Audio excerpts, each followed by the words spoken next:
Please stand by. This is the broadcast from City Hall, the home of the Greater London Authority. Please stand by.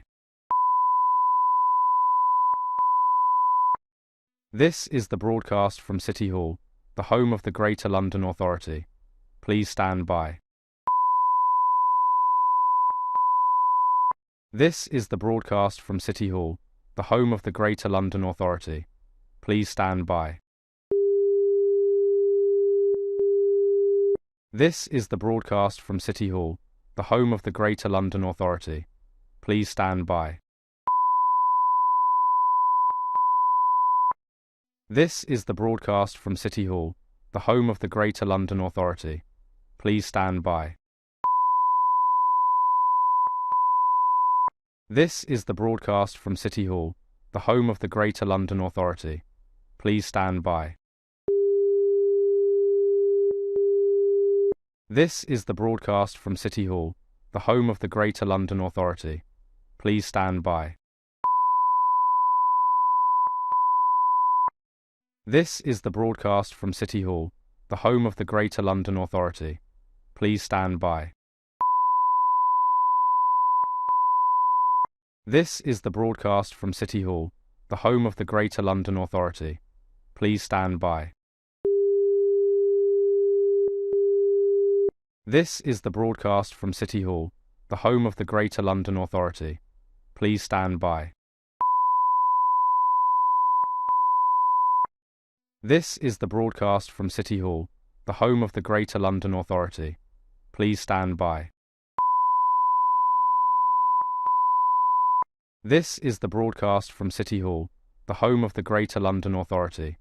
Please stand by. This is the broadcast from City Hall, the home of the Greater London Authority. Please stand by. This is the broadcast from City Hall, the home of the Greater London Authority. Please stand by.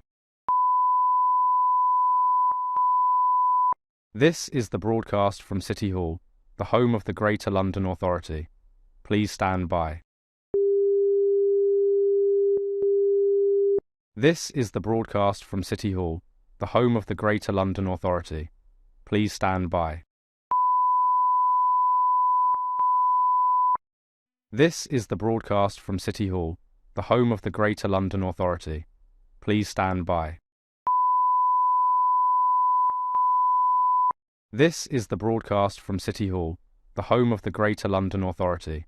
Please stand by. This is the broadcast from City Hall, the home of the Greater London Authority. Please stand by.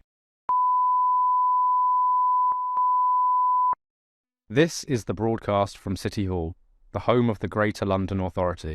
Please stand by. This is the broadcast from City Hall, the home of the Greater London Authority. Please stand by.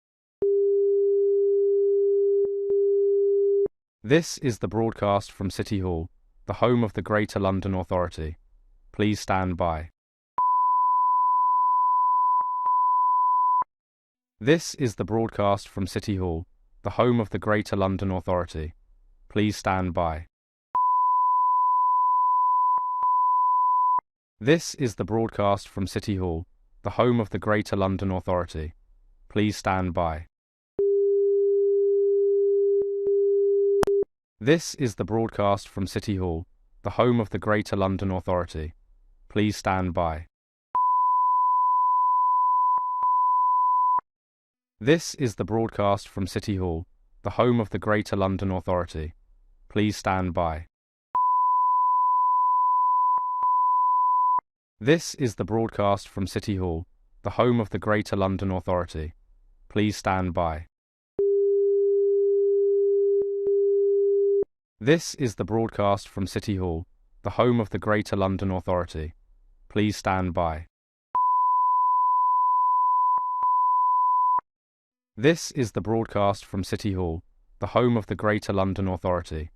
Please stand by. This is the broadcast from City Hall, the home of the Greater London Authority. Please stand by. This is the broadcast from City Hall, the home of the Greater London Authority. Please stand by. This is the broadcast from City Hall, the home of the Greater London Authority. Please stand by. This is the broadcast from City Hall, the home of the Greater London Authority. Please stand by. This is the broadcast from City Hall, the home of the Greater London Authority. Please stand by.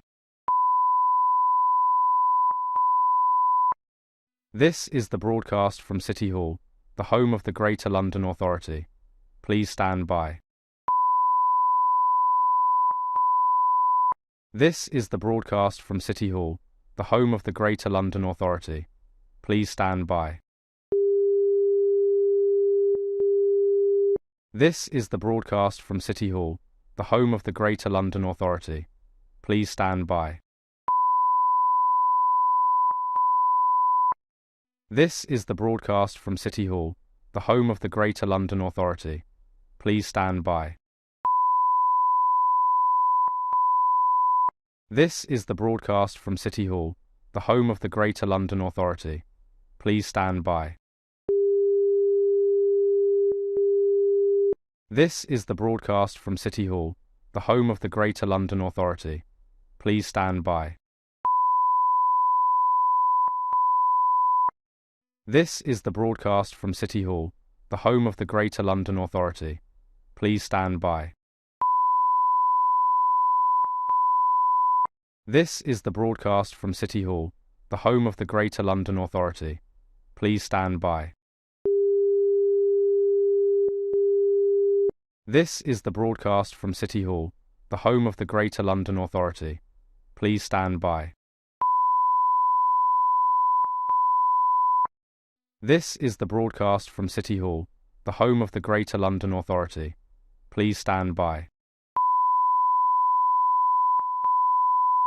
This is the broadcast from City Hall, the home of the Greater London Authority. Please stand by. This is the broadcast from City Hall, the home of the Greater London Authority. Please stand by. This is the broadcast from City Hall, the home of the Greater London Authority. Please stand by. This is the broadcast from City Hall, the home of the Greater London Authority. Please stand by. This is the broadcast from City Hall, the home of the Greater London Authority. Please stand by.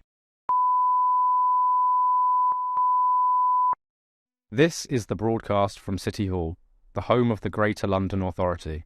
Please stand by.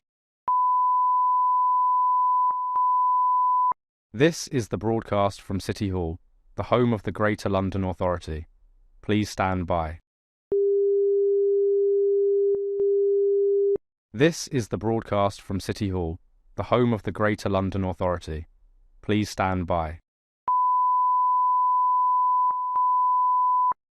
This is the broadcast from City Hall, the home of the Greater London Authority. Please stand by.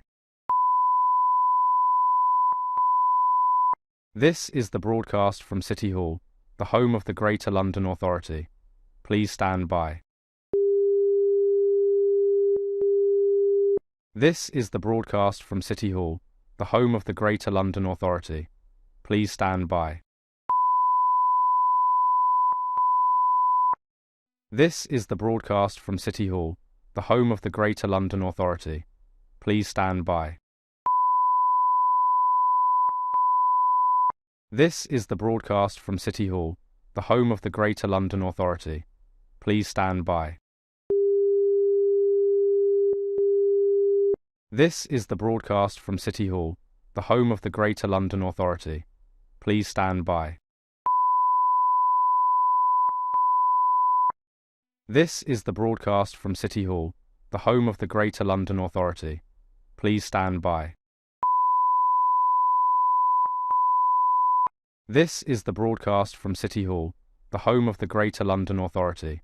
Please stand by. This is the broadcast from City Hall, the home of the Greater London Authority. Please stand by.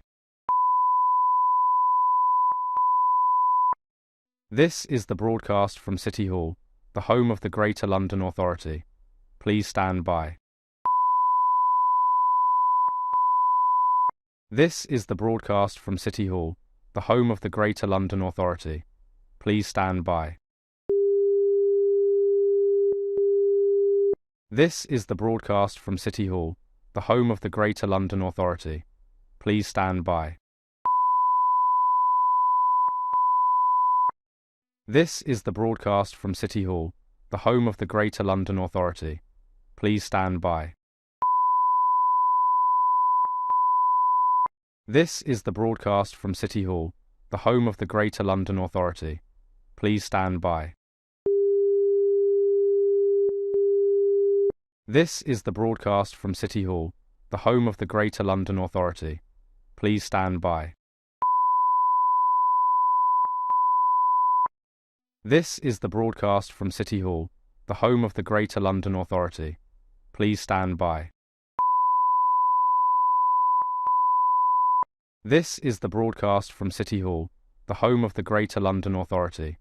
Please stand by.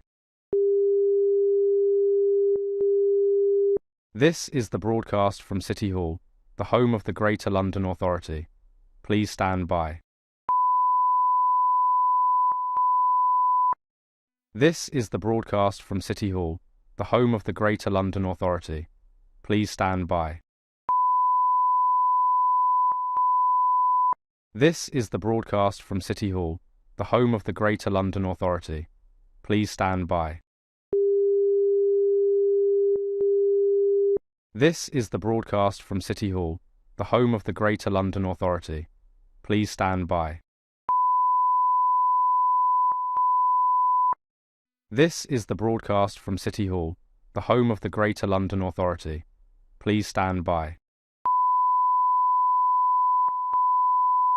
This is the broadcast from City Hall, the home of the Greater London Authority.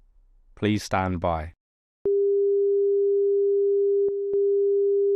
This is the broadcast from City Hall, the home of the Greater London Authority. Please stand by. This is the broadcast from City Hall, the home of the Greater London Authority. Please stand by. This is the broadcast from City Hall, the home of the Greater London Authority. Please stand by. This is the broadcast from City Hall, the home of the Greater London Authority. Please stand by.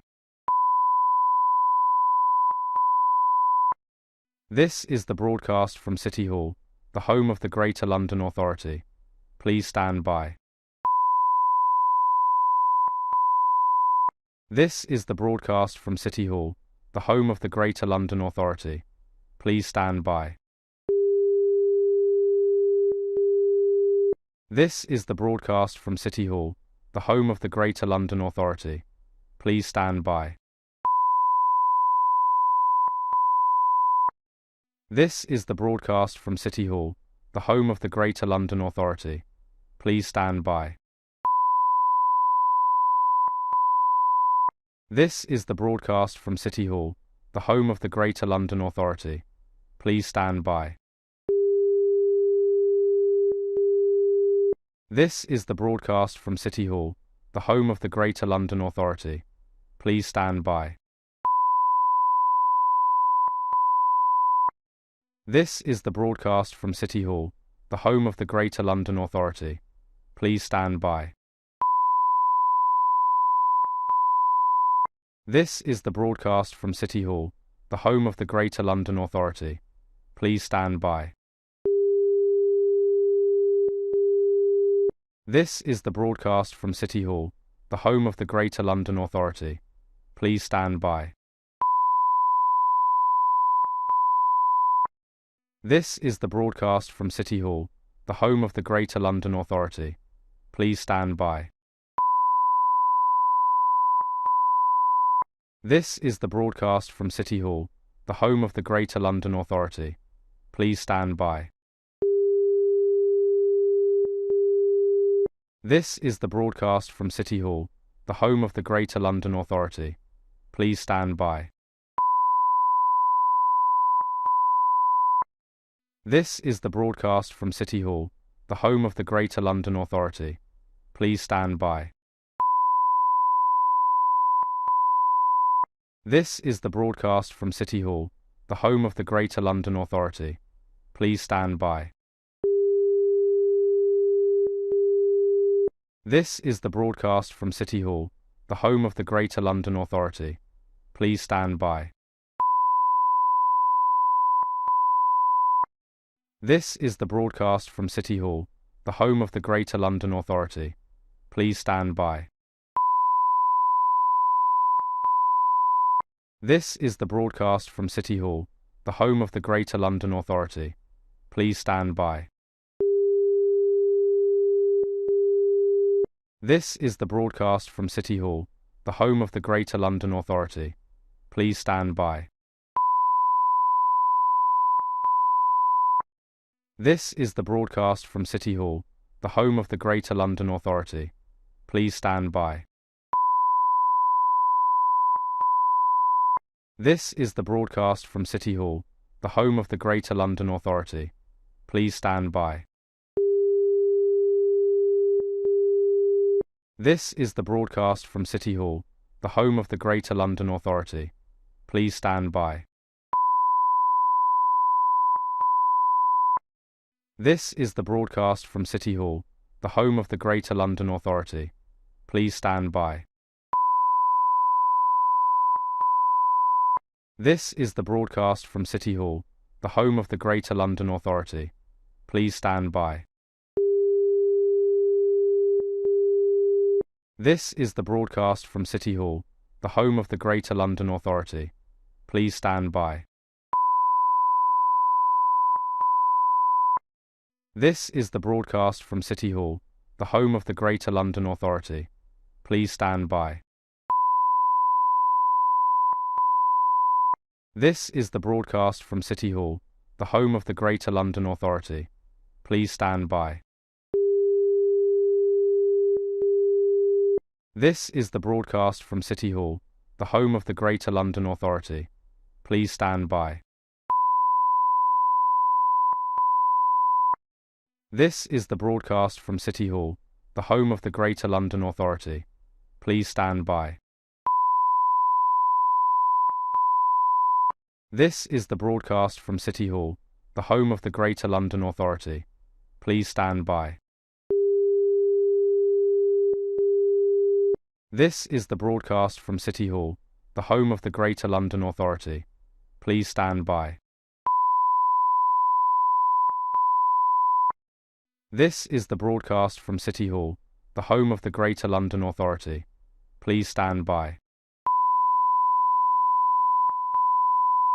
This is the broadcast from City Hall, the home of the Greater London Authority. Please stand by. This is the broadcast from City Hall, the home of the Greater London Authority. Please stand by.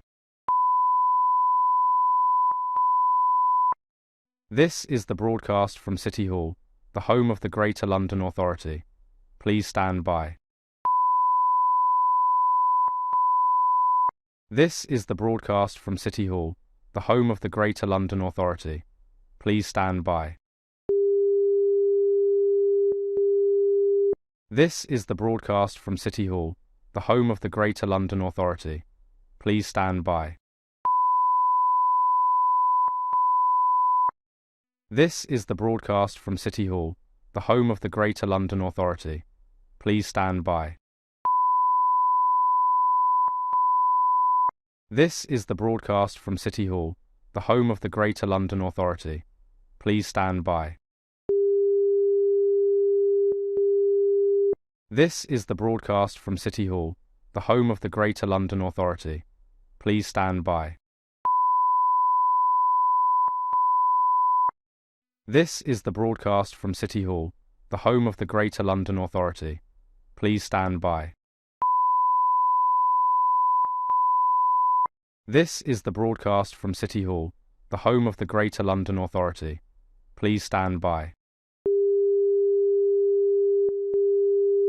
This is the broadcast from City Hall, the home of the Greater London Authority.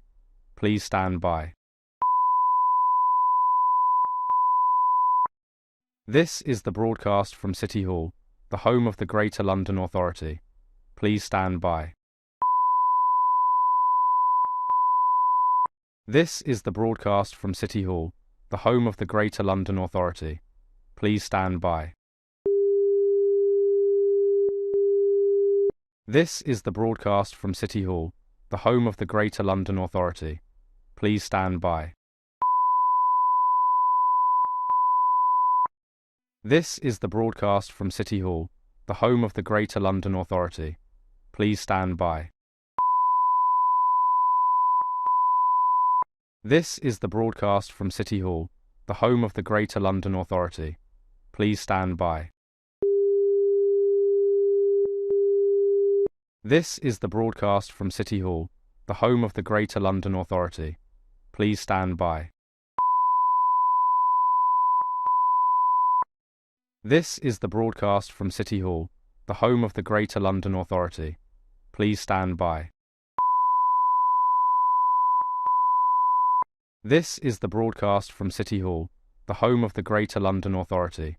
Please stand by. This is the broadcast from City Hall, the home of the Greater London Authority. Please stand by. This is the broadcast from City Hall, the home of the Greater London Authority. Please stand by.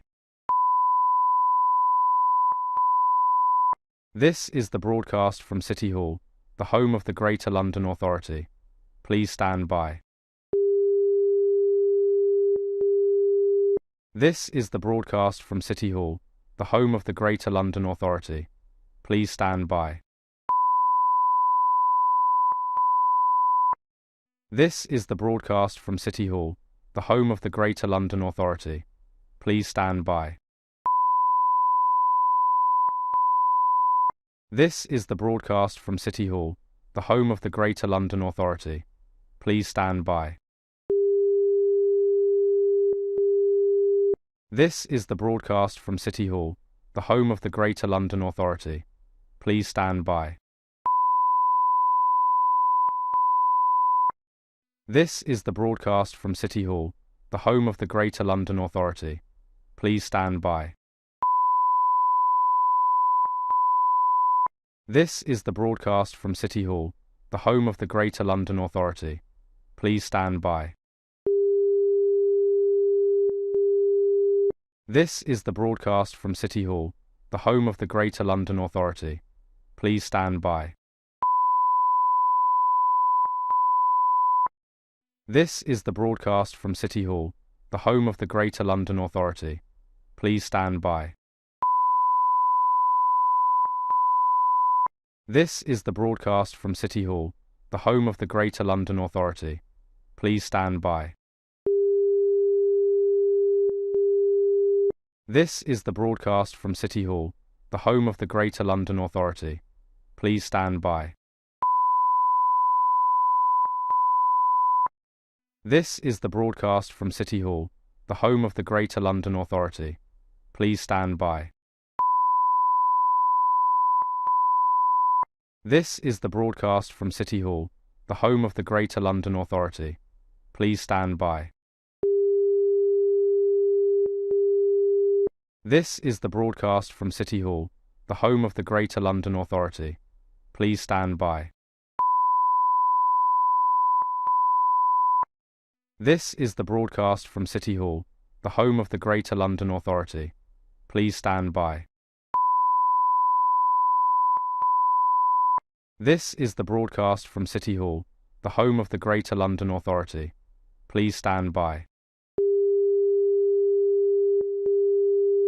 This is the broadcast from City Hall, the home of the Greater London Authority.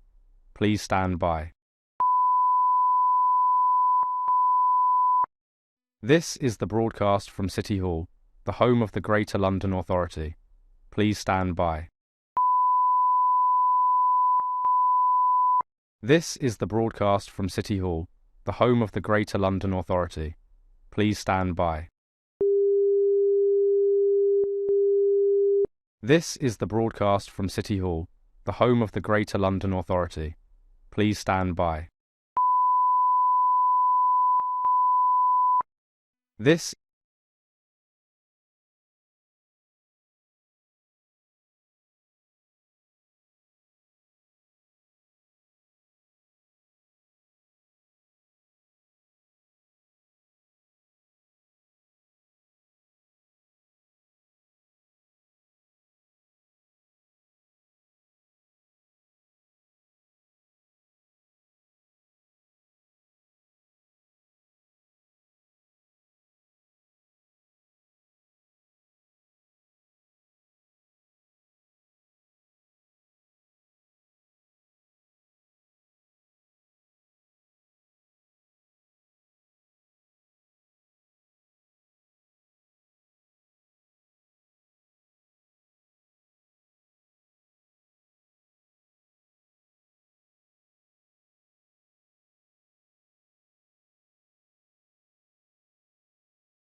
Welcome to this Mayor's question time.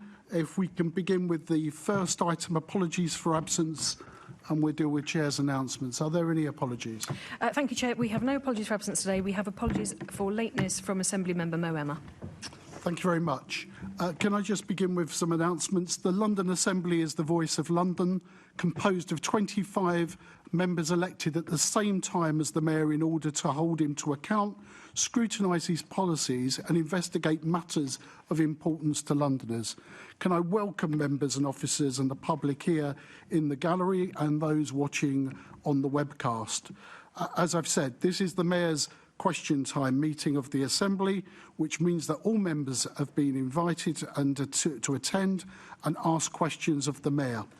In case of emergency or any need to exit the buildings, guests seated in the public gallery should follow security staff, and the Assembly members and the Mayor should follow the meeting clerk. Members are reminded that any electronic devices should not be placed in front of the microphones, which must be turned on to speak and turned off once finished. Can I now ask, no, we've dealt with that. I'm not going to ask that. I'm going to move straight into the announcement and just remind members and our audience of what we've done since we last met in December. The Police and Crime Committee held an extraordinary meeting with the Mayor, Deputy Mayor for Policing and Crime about the handling of the Met's draft estate strategy. The Budget and Performance Committee wrote to the Mayor about both the MOPAC and Transport for London's budgets. The committee also met to scrutinise the GLA and its functional bodies on their housing delivery budgets for 26-27 and wrote to the Mayor regarding the functional bodies' housing budgets. The committee also questioned GLA officers on the process of how the Mayor's draft 2026/27 budget was designed. The Environment Committee met to continue its investigation into heat networks, looking at the cost implications of heat networks that have on Londoners' heating bills. And only this week, the Economy, Culture and Skills Committee met with the charities to find out what support is given to London's unpaid carers. The committee also published its reports on employment in London after prisons, highlighting the challenges of prison leavers facing accessing employment and the impact this has on the London economy. And the Fire Committee heard from experts on the firefighters' mental health.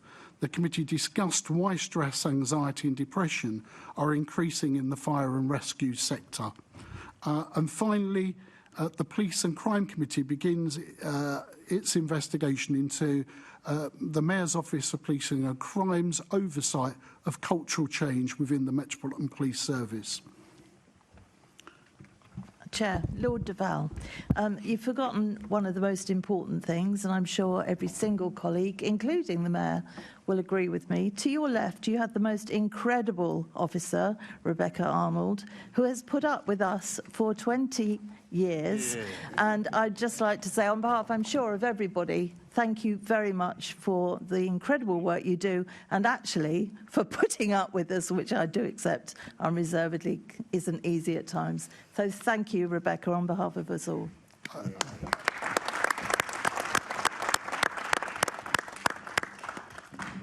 And rightly pointed out that I'd neglected it.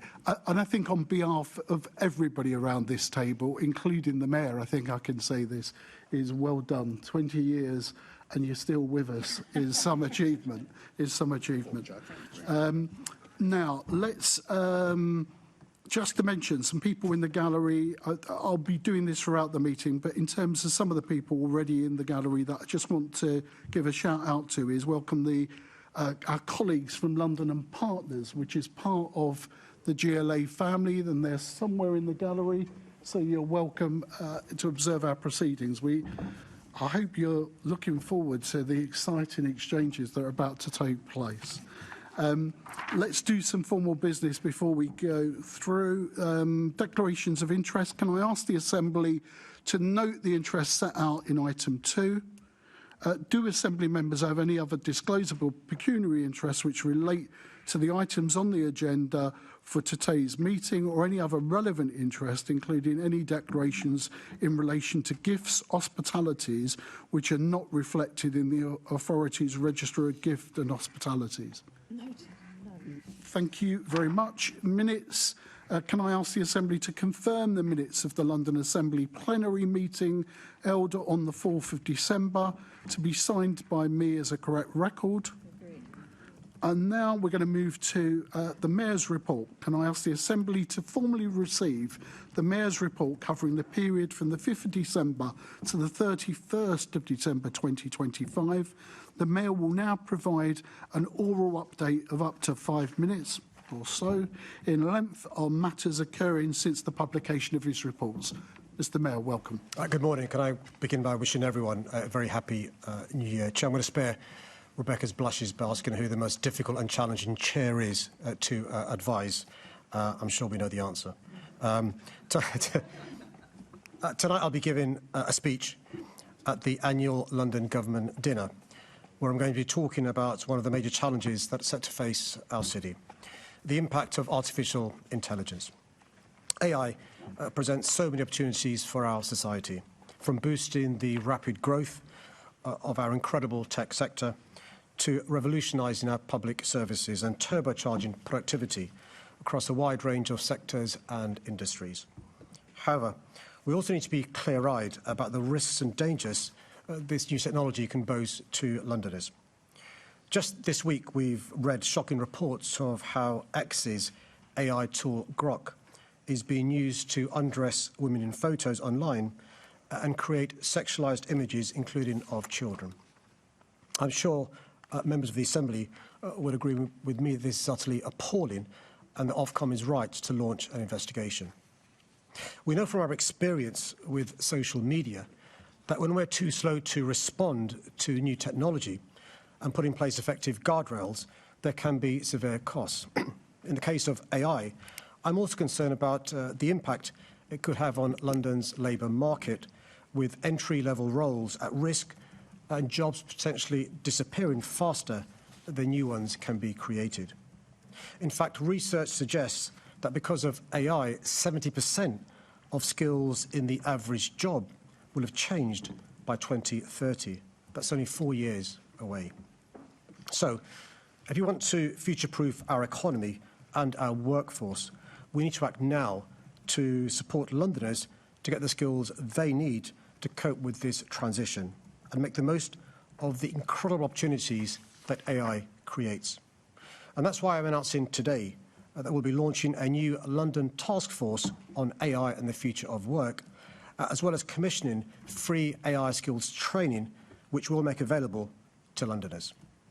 This is all part of our efforts to make sure that AI works for Londoners and that it will help us build a fairer, safer and more prosperous London for everyone. Thank you, Chair. I look forward to answering questions during the course of the next few hours. Okay, thank you very much for that. We can now move to questions on the priority order of paper. Each group is allocated an amount of time to ask questions that is proportional to their political group size. The first question is titled Actions as Mayor from Assembly Member Hall. I thank the member for a question and Happy New Year. I'm extremely proud of my record as Mayor and the progress made last year to make London a fairer, safer, greener and more prosperous city. In November, I announced we had reached the incredible milestone of delivering 100 million free school meals to our state primary school children. I know this is a policy opposed by some in the Assembly, but as a result of the choice I made, every child in every state primary in London is now receiving a healthy, nutritious meal every day. As well as benefiting young people, this policy has given families much-needed support during the cost of living crisis, saving parents on average £500 per child per year. This is a lifeline for many, following the disastrous economic legacy of the previous government. Nothing is more important to me than giving Londoners the best possible start in life. This includes ensuring that our young people are safe, and I'm proud that last year, London reached its lowest homicide rate in recorded history per capita. 2025 also saw the fewest number of homicides of victims aged under 25 in London this century, and the fewest teenage homicides in almost 3 decades. This is hugely encouraging and proof that our approach is the right one. One homicide is one too many as far as I'm concerned, and I'm not complacent. But these impressive results are the product of our deliberate strategy to drive down violence by backing our police service through record funding from City Hall and funding vital resources for our young people, from youth clubs to mentors, and our violence reduction unit, which has been instrumental to our success. I'm also proud that we've managed to secure from the government a series of measures that will make London a better place in which to live, work and invest in, including securing the DLR extension to Thamesmead, new powers to implement a tourist levy and agreeing an integrated settlement for London. Crucially, scrapping the 2-child benefit cap, which I've long campaigned for, will have a significant impact across London. I'm not complacent, there's always work to do. But perhaps what I most regret is that I haven't challenged enough those who pretend this isn't progress and also who constantly talk down our capital for their own political gain, rather than defending what the capital represents and celebrating our success. Thank you, Mayor, and Happy New Year to you too. I have every confidence that you actually do regret your response to me when I asked you, it's a year ago now, about grooming gangs, and you pretended that you knew nothing about it. And as you know, I've had lots of victims have contacted me since, both furious that you pretended you knew nothing about it, also telling me their terrible stories. But do you regret that your government's failures in handling the national inquiry into grooming gangs in London has taken more than a year to appoint a chair, and the inquiry still does not have even the basic terms of reference? Can I thank the member for her question and greetings? I think the starting point for this conversation must always be victims and survivors, and I'm really pleased you mentioned the victims and survivors. They've been let down for a long, long time, not just in the northern towns, but we know across the country. That's why I support the recommendation for there to be a national inquiry made by Dame Louise Casey. I'm disappointed that none of the recommendations made by the previous inquiry from Alexis Jay were implemented by the previous government. I'm pleased there's now a chair in place and a team to advise the chair. I'm disappointed it's taken this long. I agree with her for the National Inquiry's work to begin, to reassure her the Met Police Service will be fully cooperating with the National Inquiry. They've already begun the task of going back 15 years in relation to potential opportunities lost to catch bad people and protect women and girls. And I'm more than happy to get the police to brief her offline in relation to further work being undertaken.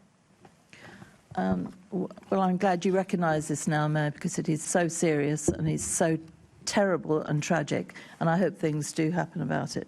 But actually, women and girls are losing confidence in the police due to consistent failures in vetting. We saw that this week. Do you regret that MOPAC-led initiative STRIDE, which prioritised diversity and inclusion programmes over adequate vetting and allowed a serial rapist, PC Cliff Mitchell, to join the force despite a prior rape accusation, and then he went on to rape 2 more women while as a serving officer? I mean, that was appalling. Do you regret that? I'm very angry that people like David Carrick and Cliff Mitchell and many others have been allowed to join the police service when they clearly shouldn't have been allowed. The Met Police Service and other police services were wrong to lower the bar because the government was demanding they recruit 20,000 officers in a short period of time. That meant the bar was lowered, and we saw vetting, rather than it being the normal 5-6% rejections, going down to 2%. To reassure the member and Londoners, the people rejected during vetting is now approaching 11%, which shows that we've strengthened the processes for those coming into the police service. The 2 things I've complained about regularly over the last few years is far too easy to become a police officer, far too difficult to get rid of rogue officers. The good news, this Commissioner and myself have been successful in lobbying the government to change the vetting rules and change the misconduct rules. So it's possible now, it wasn't before, to remove an officer who's failed vetting. But she's right. There are dangerous people who are allowed to become police officers who abuse their position to cause damage to Londoners. I'm incredibly sorry for any Londoner who suffered because of these people getting through. And it's not just bad apples, though. The whole culture needs to be changed in the police service. But, Mayor, this has gone on, and it was before the Uplift programme. More than a year before that Uplift programme began, HMI Inspectorate of the Constabulary wrote to your Deputy Mayor, warning that appropriate measures for preventing officers abusing their position for sexual purposes were not in place, and that 33% of police officers, 72% of PCSOs and 45% of staff did not have up-to-date security vetting. Were you aware of that in 2018 and 2019? Neither was I aware that I approve of the bar being lowered. The timeline, I don't want to have an argument, I think it's a bit wrong. I'm more than happy to send the member a timeline. The Met Police has gone back now 10 years, in some cases 15 years, in relation to a number of the actions from Dame Louise Casey's report, not just Jericho, Onyx, Ashore and many others. Because the point Dame Louise Casey was making is we've got to change the culture. And one of the ways this Commissioner has done that is going back, checking people's, not just P&C checks, not just checking complaints against officers to do with sexual allegations, but also vetting as well, which is the Jericho results. The one final point to make is really important.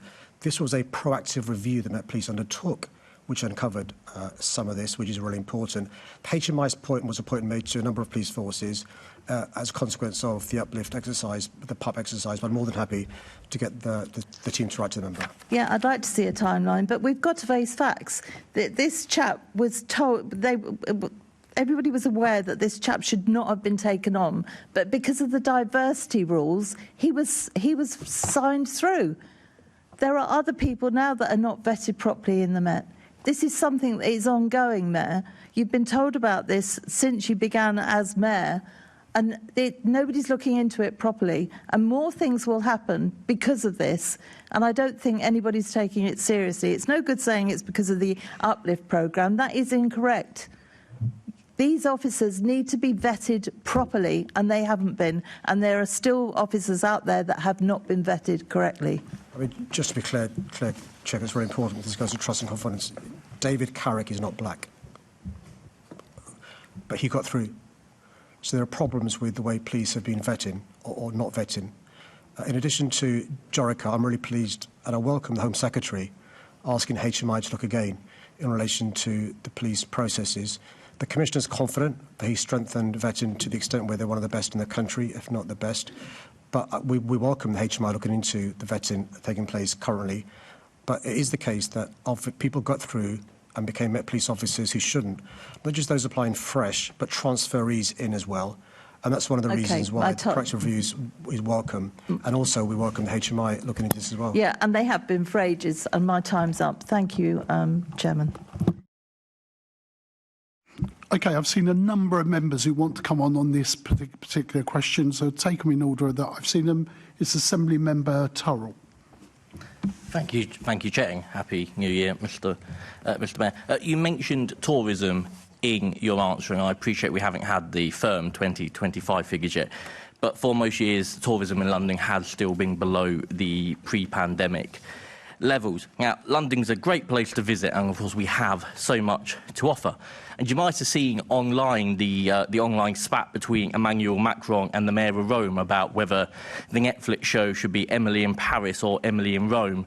So to promote our great city, I wondered if you're trying to bring Emily to London. Can I thank the member for his question and chastise my team for not briefing me on whether Emily is coming to London or not. Listen, we're always keen to get programmes like that one in London. Let me see why it's important on a serious point. If films are made in London and they're seen across the globe, that encourages people to come here on holiday or to study and so forth. So locations do matter. The great news, I think outside of LA and I think New York, we are the third city in the world for films being shot, programmes being shot. Recent expansion in Netflix and others coming to London. I'll get my team to look into whether Emily's coming or not and let him know. Thank you, Mr. Bang, and my wife will particularly appreciate some clarification on that. But joking aside, as you say, tourism is important for jobs, it's important for investment. And as I mentioned in my preamble, that tourism in London has still been below pre-pandemic levels. With the fragile state, or the delicate state, I should say, of the tourism market, is now the right time to be introducing a tourism tax? Yeah, I think his question and his interest in this matter. Look, the good news is, I've just been checking, according to a number of different independent people, including TripAdvisor and others, best city in the world, according to Resonance Consultancy. TripAdvisor says we're the top travel destination in the world. Time Out say we're the capital of the music in the world. Pour Moi says we're the most romantic city in the world, and eDreams ODA Joe say we're the most searched for holiday destination in the world. I'm not complacent though. That's one of the reasons why I'm keen for there to be a tourism levy. Why? Because I see the Parises, the Romes, the New Yorks using the additional revenue brought in for tourists to improve the offer for further tourists to come. So the government's embarking on a consultation. I'd encourage everyone to respond to that consultation. We will then be working with the tourism sector, with the hospitality sector, with boroughs, with businesses and others to make sure we do right by this sector. We want to build it and enhance it, not cause any damage at all. And I understand the genesis of your concern. We will make sure we work with the sector to make sure we get benefits out of this rather than disbenefits. Thank you for that answer, Mr Mayor. I'm sure the most romantic city in the world clearly refers to the exchanges between you and Assembly Member Georgiou. A lot of the cities that charge a tourism tax or a tourism levy also offer tax-free shopping, which of course is something the UK has abolished. Do you think that as an offset to a new tax on visiting London, that is something we should be pursuing? Well, he was careful with the words he used. Let's be clear. Prime Minister Boris Johnson and Chancellor Rishi Sunak got rid of this tourism benefit to those who come and shop here. I think it was a mistake. I've been lobbying this government to reverse that for reasons he'll appreciate, because the inheritance has been less easy than I would have hoped. But he's right in the terms of the impact it has. We've had stories about people, rather than coming here for 7 days on a holiday, come here for 4 or 5 days and go to Paris or one of the other cities because they can get 20% discount on luxury products. So our retail loses out, but also our hotels lose out. Hospitality in terms of theatre and so forth loses out. So I think we can't just look at it, in my view, in revenues raised by the VAT. It's revenues lost by tourists not staying as long as they otherwise would. That's why I'm a big believer in tourists getting this benefit.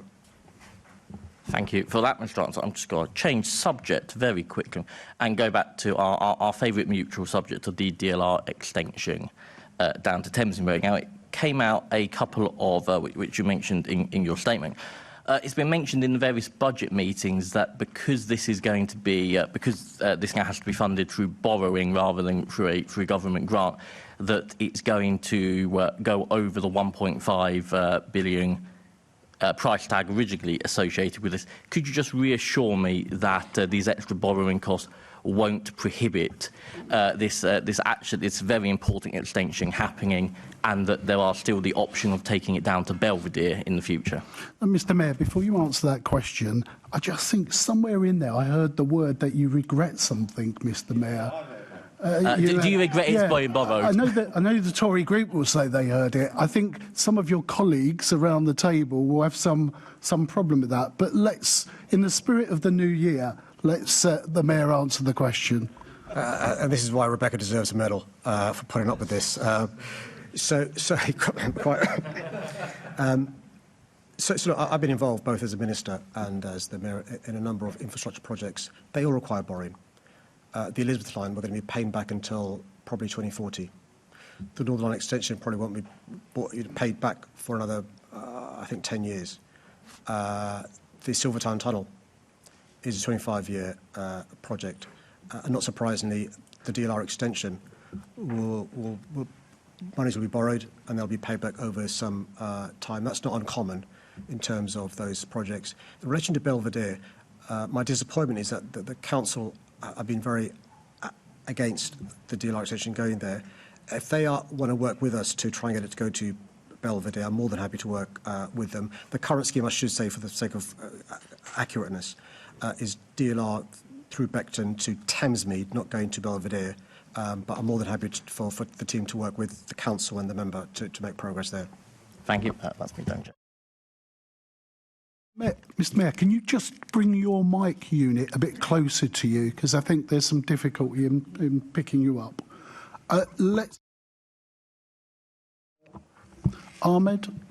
Thank you, Chair. Good morning, Mr Mayor, and Happy New Year to you and your family. Mr Mayor, you continue to fund the Violence Reduction Unit, which is one of the actions that you took. It was the first violence reduction unit in England. And you've spoken about the impact of that and other actions that you've taken, which it may be an inconvenient truth, but has led to the safest year that we've had in London in a decade, which many people in this chamber and those who wish to do London down don't want to acknowledge. Mr Mayor, could you tell us how you will be building on that success this coming year? Well, can I thank them for our good wishes and greetings. So one of the things that I'm quite clear on is, without in any way excuse criminality, understanding why it happens, particularly serious violence. And I think we're going to have a public health approach to address that. I think deprivation, poverty, alienation, lack of opportunity are all factors. You go back 100 years, it's the most deprived communities in our city where there's been the greatest crime, most victims and actually most perpetrators as well. So what we've sought to do since I've become mayor is be both toughen crime with enforcement, more than doubling support for the police in terms of investment, but also toughen the complex causes of crime by funding the country's first violence reduction unit. We've provided positive opportunities for more than 500,000 young people, after-school clubs, weekend clubs, holiday schemes, mentors, youth workers in police stations, youth workers in hospitals. There is an 80% reduction in reoffending of those young people. There's a 75% reduction in harm of those young people as a direct consequence, in my view, of the VRU. The most startling statistic from the stuff we published this week wasn't the fact we've got the lowest homicide rate since records began in London on a per capita basis, but there are 44% fewer young people going to A&Es with a knife injury. There are 13,900 fewer violent people injured per year as a direct consequence of our policies. So we're going to build on that. We're currently negotiating / lobbying with the government for funding for next year, both for the police and for the VRU. And I'm hoping over the course of the next few weeks to, when the budget process is complete, report back what we've managed to do for next year. Thank you, Mr Mayor. Thank you, Chair. Assembly Member Rani. Thank you, Chair. So one of your key actions as Mayor of London, despite opposition from certain groups, was to fund universal free school meals for all primary school children in London, so that now every state primary school child in London benefits from that scheme. Now, you mentioned your opening answer to the question about the milestone of reaching 100 million free school meals. Can you tell us about the educational but also the impact in terms from a health perspective that's having on young people in London? Excuse me, there's not been regret from the past two questions. So if the same rules could apply, Lord Duval, I'd be so grateful. The same rules will. Assembly Member Rani, had you finished? Do you regret funding universal free school meals? All I'm waiting, Chair, is for the Edith Piaf soundtrack to begin in relation to this. I don't regret rejecting the advice from the Conservatives and providing universal free school meals. I remember at Hustings them saying there's no such thing as a free meal. The shame of that. And they will soon say there's no such thing as a free NHS or free police service or free defence. This is a classic example of the difference between us and others, which is, I think, the universal provision of free school meals isn't just of itself a great thing to do because you're alleviating the stress of those families who are struggling, but also we can see the benefits in terms of children attending more, behaving better, and performing better as well in their classroom. Less tension between schools and parents in terms of chasing up the debt for free school meals. But also these children who perform better now will perform better as adults as well because productivity will go through the system. So I have no regrets in relation to this policy, and as long as I'm Mayor, we're going to carry on doing this. Assembly Member Garrett.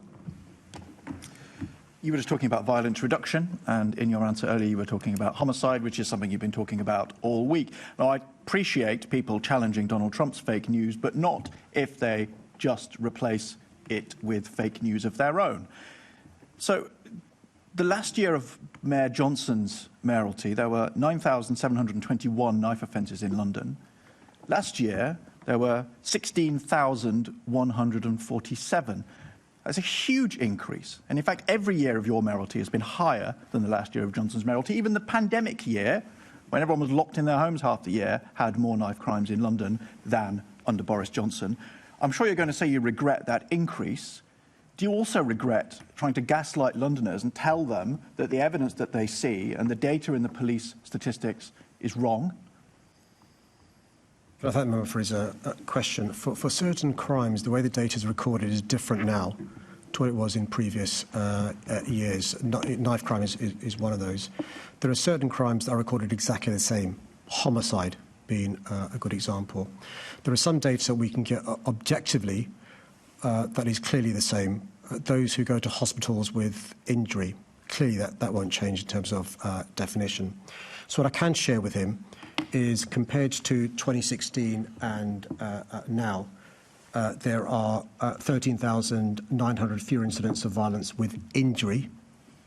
As I said, 44% reduction in young people go to hospitals with a knife, and the lowest homicides rates in history on a per capita basis since records began, 1.1 per 100,000. We can go back to 2016 and 2015 compared to 100,000. It was higher than 1.1. I do accept, though, crime is too high in London. I do accept high-volume crime, shoplifting, personal robbery, personal theft is too high. Antisocial behaviour is too high. Acquisitive crime is too high. Homicide is too high. One violent crime is one too many, so we're going to carry on bearing down on those crimes. You're cherry-picking statistics and you're trying to pretend that things are getting better. Let's look at robbery. If you break down the knife crime stats and specifically focus on robbery, and let's be clear what this means. This means an innocent person going about their day is confronted by a violent man threatening them with a knife to hand over their valuables. Last year of Boris Johnson's mayoralty, 4,500. That is a lot too many. But last year, 10,017. It's more than doubled. Again, every single year of your mayoralty, more people in London were threatened with a knife, robbed at knife point for their valuables, than the last year of Boris Johnson. The figures have got worse. Every single year of your mayoralty is worse than what you inherited. How can you tell Londoners that it's getting better? Well, using the definition of personal robbery on a like-for-like basis, it's gone down 15% in the last year. Personal theft, gone down 25% in the last year. How has it gone down? To be clear, hang on, I didn't say personal robbery, because this includes business robbery, where, let's say, someone running a corner shop is threatened with a knife. That would count as a business robbery.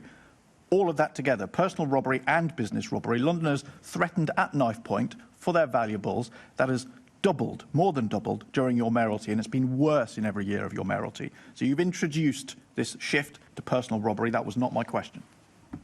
I'm happy to talk about theft from a shop, if that's where he wants to go. There's been a 25% reduction in this year in theft from shops, and that's one of the reasons for that is we doubled the size of the team in the West End. So is that better now or worse than it was in Johnson's last year? Look, can we allow the Mayor to answer the question, then you come back and you get the opportunity to do that? But I've been quite clear from 2016 about the consequences of austerity. I'm the guy that explained that when you cut a third... So he's changing the topic, Chair. He's changing the topic. I asked him about violence, and he's changing the topic and not answering my question, is he? Because he knows that every single year of his mayoralty, the crime figures are the robbery figures are worse. And before you get on to police numbers, Boris Johnson inherited about 31,000 Met Police officers. He handed over to you about 31,000 Met Police officers. Currently, there are about 31,000 Met Police officers. That is not the explanation for this. Sorry, we just moved on to police officers and now. the population's gone up by more than 1.1 million. But let's deal with the facts, which is this. We've had record austerity since 2010 up until last year. We've lost £1.2 billion, which is a third of our core funding. Police numbers went down to 29,000 as a consequence of the previous government's cuts. And I was the person making it quite clear about the consequences of this austerity. So crime did go high in a number of areas, including homicide. What we've done is from City Hall, try to fill that massive hole left by central government by more than doubling investment in the police, at the same time as setting up the country's violence reduction unit, make huge progress on serious violence, but still more to do in other areas as well. And where you can do a like-for-like comparison, homicide's the obvious one. Those who die from a gun is an obvious one. Violence with an injury is an obvious one, because there are objective ways of measuring those. They've all gone down. I think it's very clear that every time I brought up knife point robbery, knife crime, the Mayor changed the subject. I think I will leave it there. It's very clear that he has spent this week and this morning gaslighting Londoners about what they see with their own eyes. Thank you, Chair. OK, Assembly Member Baker. Thanks, Chair. Happy New Year, Mr Mayor.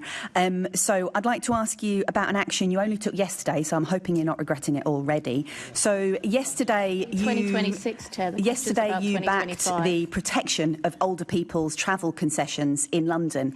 There's been a huge speculation over the last week about the Older Person's Freedom Pass and a potential review by London councils of the Freedom Pass, and that gives currently free travel over state retirement age. The Freedom Pass Pass is of huge value to older London. As we all know, the Labour group 100% backs protecting it. So can you reassure concerned Londoners that the scheme is in national legislation for a start, and also that you don't support a review that seeks to change it? Can I thank her for interested in this matter, and also for raising the issue of these sorts of issues on a regular basis. She will know, as somebody who takes a keen interest in outer London, how important the Freedom Pass is. And the joy of the Freedom Pass is that it is what it says on the tin. It gives freedom to older people with dignity. So where are we? So the previous government, the Conservative government, wanted us to remove free travel for those above the age of 60. She'll remember it was a condition of the Conservatives helping us during the pandemic. You must remove free travel for those above the age of 60. We said no, but I was clear with Londoners, I can only pay for this by increasing council tax to pay for free travel for those above the age of 60. Also the children as well, they want us to remove that as well. So we fund from 60 to 66. We know opposition politicians want to remove free travel for those above the age of 66. There can be no other reason why you embark on a review. The good news is the Labour councils in London, there are 21 of them, reject the idea of removing free travel for those older Londoners. And there's going to be a clear choice at the ballot paper. You vote Labour in May, and you'll carry on having free travel for those above the age of 60. You flirt with one of the other parties, and there's a real risk you could lose free travel if you're an older Londoner. 1.2 million Londoners could suffer as a consequence of not voting Labour in May. Thanks very much. That's really clear and really positive. Assembly Member Georgiou. Thank you very much, Mr. Chairman. And Mr. Mayor, I hope you and your family had a lovely Christmas and Happy New Year. Right, let's get to it. Let's start, you and I, 2026. Let's get going. Mr. Mayor, TfL, of which you are the chairman, took a decision in 2025, which I hope you won't come to regret. Is that right? There we go. So, Southgate Underground Station, a decision was taken to close it and for it to be exit only from the 5th of January 2026 to the middle of March this year. Now, there are 2 escalators. Alleged the works are to fix one of the escalators. There's also a staircase in the middle. So there is no good reason for it to be shut for 2.5 months. As chairman of TfL, will you look into this decision and see if we can speed up the works? Yeah, I'm more than happy to, Chair. Just say it in a polite way, not in any way criticising the member. If colleagues ask questions that are specific, I can then respond at the question time. Otherwise, I can write back to myself. It's just I've not got the briefing, but I'm more than happy to write to No, you. I appreciate it. For me, you know, and it happens to be in the greatest borough in London, the London Borough of Enfield. It's obviously a very silly decision when people can enter and exit and keep passengers moving, stop ruining commuters' lives. And I would also remind you, and although this predates your time as mayor, that the 2012 London Basketball Arena, which has a capacity for 12,000, was built in the same time frame. So I hope that you can put some pressure on TfL to speed up the works, and I've had that commitment. I'm more than happy, Chair, to find out more about this and make sure somebody writes to him as soon as possible. Thank you very much, Mr. Mayor. Now, my second question, and this is of deep regret, and funnily enough, for once, I can't blame this one on you. But bank emergency nurses in many emergency departments and urgent care centres across London are faced with a 20% cut in their pay. These nurses, emergency practitioner nurses, account for 44% of full-time coverage for bank staff. So the departments impacted are very across London. They're all under one trust. This is why I'm raising it. So Barnet, North Middlesex, Whittington, the Royal Free Hospital, UCL, Chelsea and Westminster, Hammersmith. Mr. Mayor, in order that you don't regret what the government and the trust are doing here, will you please speak to the Health Secretary and see if something can be done about this? No, I'm really troubled by what the members said. I'm in awe of those who work in the health service, and nurses in particular. My family have benefited from bank nurses and stuff. Can I take this away? The fact that I've got no power doesn't matter. This is a really important issue to Londoners. I'll take it away and promise not only to speak to the department, maybe the minister, I'm not sure, we'll find out who the right person is and respond to him, because it clearly can't be right. No, thank you very much for that, response, Mr. Mayor, and I know that the nurses impacted by this will welcome that response from you.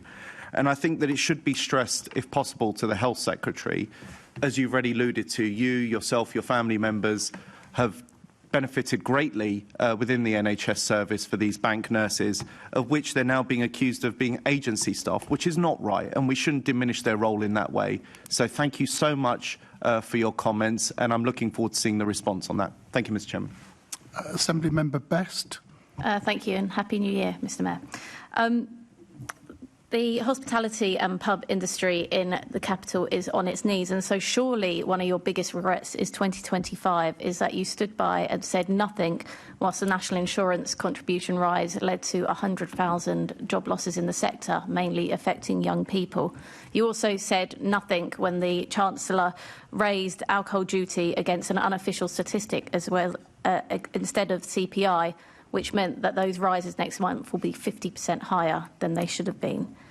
Will you at least make clear that you want the government's U-turn on the business rates, which they also made clear they didn't understand when they inflicted them? Will you make sure that you support that U-turn should apply to everyone in the hospitality industry, across restaurants and bars as well as pubs? But, Chair, I'm keen not to go backwards and have a knock about the past, but I support the point she's making about the support all hospitality needs, not just pubs. It's really persuasive when you speak to not just publicans but those in hospitality about the cost of doing business. And I think one of the jobs of governments is to support them rather than be a problem. And so I can give her that assurance that one of our lobbying asks of the government is not simply to support the pubs, important though that is, but support wider hospitality as well. Thank you. I would be concerned slightly that I think the support that you had, the fact that you don't want to, that support has only come now, and that you didn't actually want to go and have a knockabout because you know those things are indefensible and you know there's no comeback. I'm more than happy, Chair, now to get involved in the knockabout she wants. Look, you can't escape the fact that when interest rates go through the roof because of Liz Truss's stupid mini budget, you've got businesses who are struggling. So, when you have a hard Brexit, that leads to a lot of your staff leaving London and going back to country of origin. I mean, do you want to knockabout, Chair? I think you referred to knockabout. Yeah. I said you don't want to have a knockabout, and I was about to ask a question, and then you let the Mayor speak. Anyway. Mr. Mayor, the idea that the hospitality losses is nothing to do with the national insurance rise, though, that's clearly not true, is it? Will you support going back and asking the government to re-look at that? Well, I try not to be political, but I will be political now. Look, you've got a situation where we had a pandemic that exacerbated the challenges that hospitality faced because of the stupidity of a hard Brexit. This hard Brexit meant many Londoners, originally from France or Germany or Romania or Poland or Spain or Portugal, integral to the success of our businesses, left London. Mr. Mayor, the problem is the stupidity of this Labour government and a mayor that won't stand up for Londoners. It is clear that the national insurance contribution rise is losing jobs across the capital. It isn't just affecting the hospitality industry, it is affecting the police. It is affecting everybody in London that wants to go out and make a living for their family. Blaming that on Brexit is lazy. You know it is part of this Labour government that has made the wrong decisions, and you will still not stand up for London. Well, maybe the member can explain why there was a deficit to the tune of £22 billion on July the 5th. A number of explanations for that massive deficit. Some of it's because of the interest the previous government's paying on debt accrued. Some of it's because of the consequences of a flatlining economy. Mr. Mayor, I suggest that you go and look at the figures of these last 2 years and what this government has managed to do to our economy in 2 years. They have crushed it. They have taken it from the worst points of the pandemic and taken it even further into the ground. Look at the statistics of what this government has done. Let the Mayor finish his question. I thought you wanted a knockabout. You were about a knockabout. You're all good for the Mayor to have it, so let me have my knockabout. You can have another bit of knockabout. I'm going to add a bit more time on for you to have a knockabout. But, Mr. Mayor, can you finish answering the question in the way that you want to answer it, and then Assembly Member Best will come back? You answer the question in the way you want to answer it, so let him say whatever he wants, and then you'll interrupt me. No, that's unfair. That's unfair. Let the Mayor answer the question. You come back. How you use your time is up to you. How the Mayor answers his question is up to him. Well, apparently not, because you're intervening on me, but not the Mayor. No. No, carry on, Mr Mayor. We'll see what we do about the clock. OK. So the government's got a choice. They've got to close this £22 billion deficit, and there are ostensibly two ways to close the deficit. You can reduce services, cut services, that reduces your expenditure, or you can raise revenues, which brings the money that comes in. And the government's done a bit of both of those things in reducing some of the service provision. People are unhappy about that. And also raising revenues. One way they've raised revenues is by an increase in national insurance contributions. None of us likes paying more taxes or national insurance. None of us likes seeing a reduction in public services. But if the government don't get on top of the deficit, don't be surprised if the markets mean we're paying more in interest, which means rather than either providing public services or tax cuts, we're having money leaving our country by going to interest rate repayments. I don't want that to happen. Mr Mayor, isn't it funny now you seem to have an understanding of basic economics that you didn't have 5 minutes previous? Because you seem to now understand that we have to pay for things like the NHS, we have to pay for free school meals, we have to pay for defence, when you were just arguing before that all these things really are free. This all comes from taxpayers' monies. This is real decisions the government has to make, and at the moment they're putting that on the hospitality industry, which is on its knees. So I'm glad for your support for business rates. I look forward to more support on the national insurance. Thank you. Assembly Member McCartney. Thank you, Mr Mayor. I too regret TfL's decision to close Southgate Station. I've been making representations to them, including ideas such as entry only in the morning and exit only in the evening, but that seems to be too difficult for them. So I'm glad you're going to ask for a review. Could you ask them to look at all options that would mean that this station actually serves local people? Yeah, I'm more than happy to do so. And can I just say, look, I'm sorry I've not got the briefing now. I'm more than happy not just to provide the information, but also the challenge you provided to look again what on a pragmatic basis they can do. And I'll take on board both of the representations made and get back to both colleagues sooner rather than later, and ask TfL also to get back to both colleagues sooner rather than later. Thank you. Assembly Member Lord Bailey. Thank you, Chair. Happy New Year, Mr Mayor. Do you regret that house building in London has collapsed completely over the past year with a 73% reduction in new housing starts across London? Do you agree with me that stamp duty for primary residents should be abolished in order to help free up the housing market and get development moving? Happy New Year as well. I see what's collapsed is Mayor's question time. We get all 25 questions in the first one. It's weird. And so, look, can I thank you for the questions and his greetings, and it's lovely to see him back at Mayor's question time.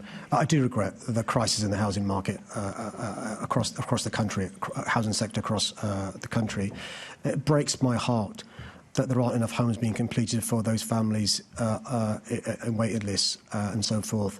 He gives one example of a stimulus that I understand why he talks this as a way to stimulate the market in terms of encouraging people to buy. Clearly, if you're not paying stamp duty, you are encouraged to buy. I've just been lectured by his colleague to his left about the cost of public services. And so I suggest he speaks to her about the revenues the government would lose by stamp duty being cut, and then asks his colleague on his left which public services he'd like to cut as a consequence of that revenue being lost to the Treasury. I think my colleague was referring to the fact that if you could get a market going, it would pay. Things need to be paid for. If we're going to pay for anything, housing would probably be the one that most people would pick. Look, do you think dedicated support for first-time buyers would be a good thing? It's been done before. It's stimulated the market. We need to do something different. Would you support some of that? Look, I'm a homeowner. I'm blessed to be a homeowner, and I understand the aspiration people have to be homeowners. There are 2.7 million Londoners renting privately, and I think we've got to think about everyone in terms of housing needs. I want more council housing to be built to provide secure, affordable, good quality homes for Londoners. I want affordable homes to be built for rent and for purchase, and I want homes to be built that people can afford to buy as well. There are different views about whether Help to Buy schemes help.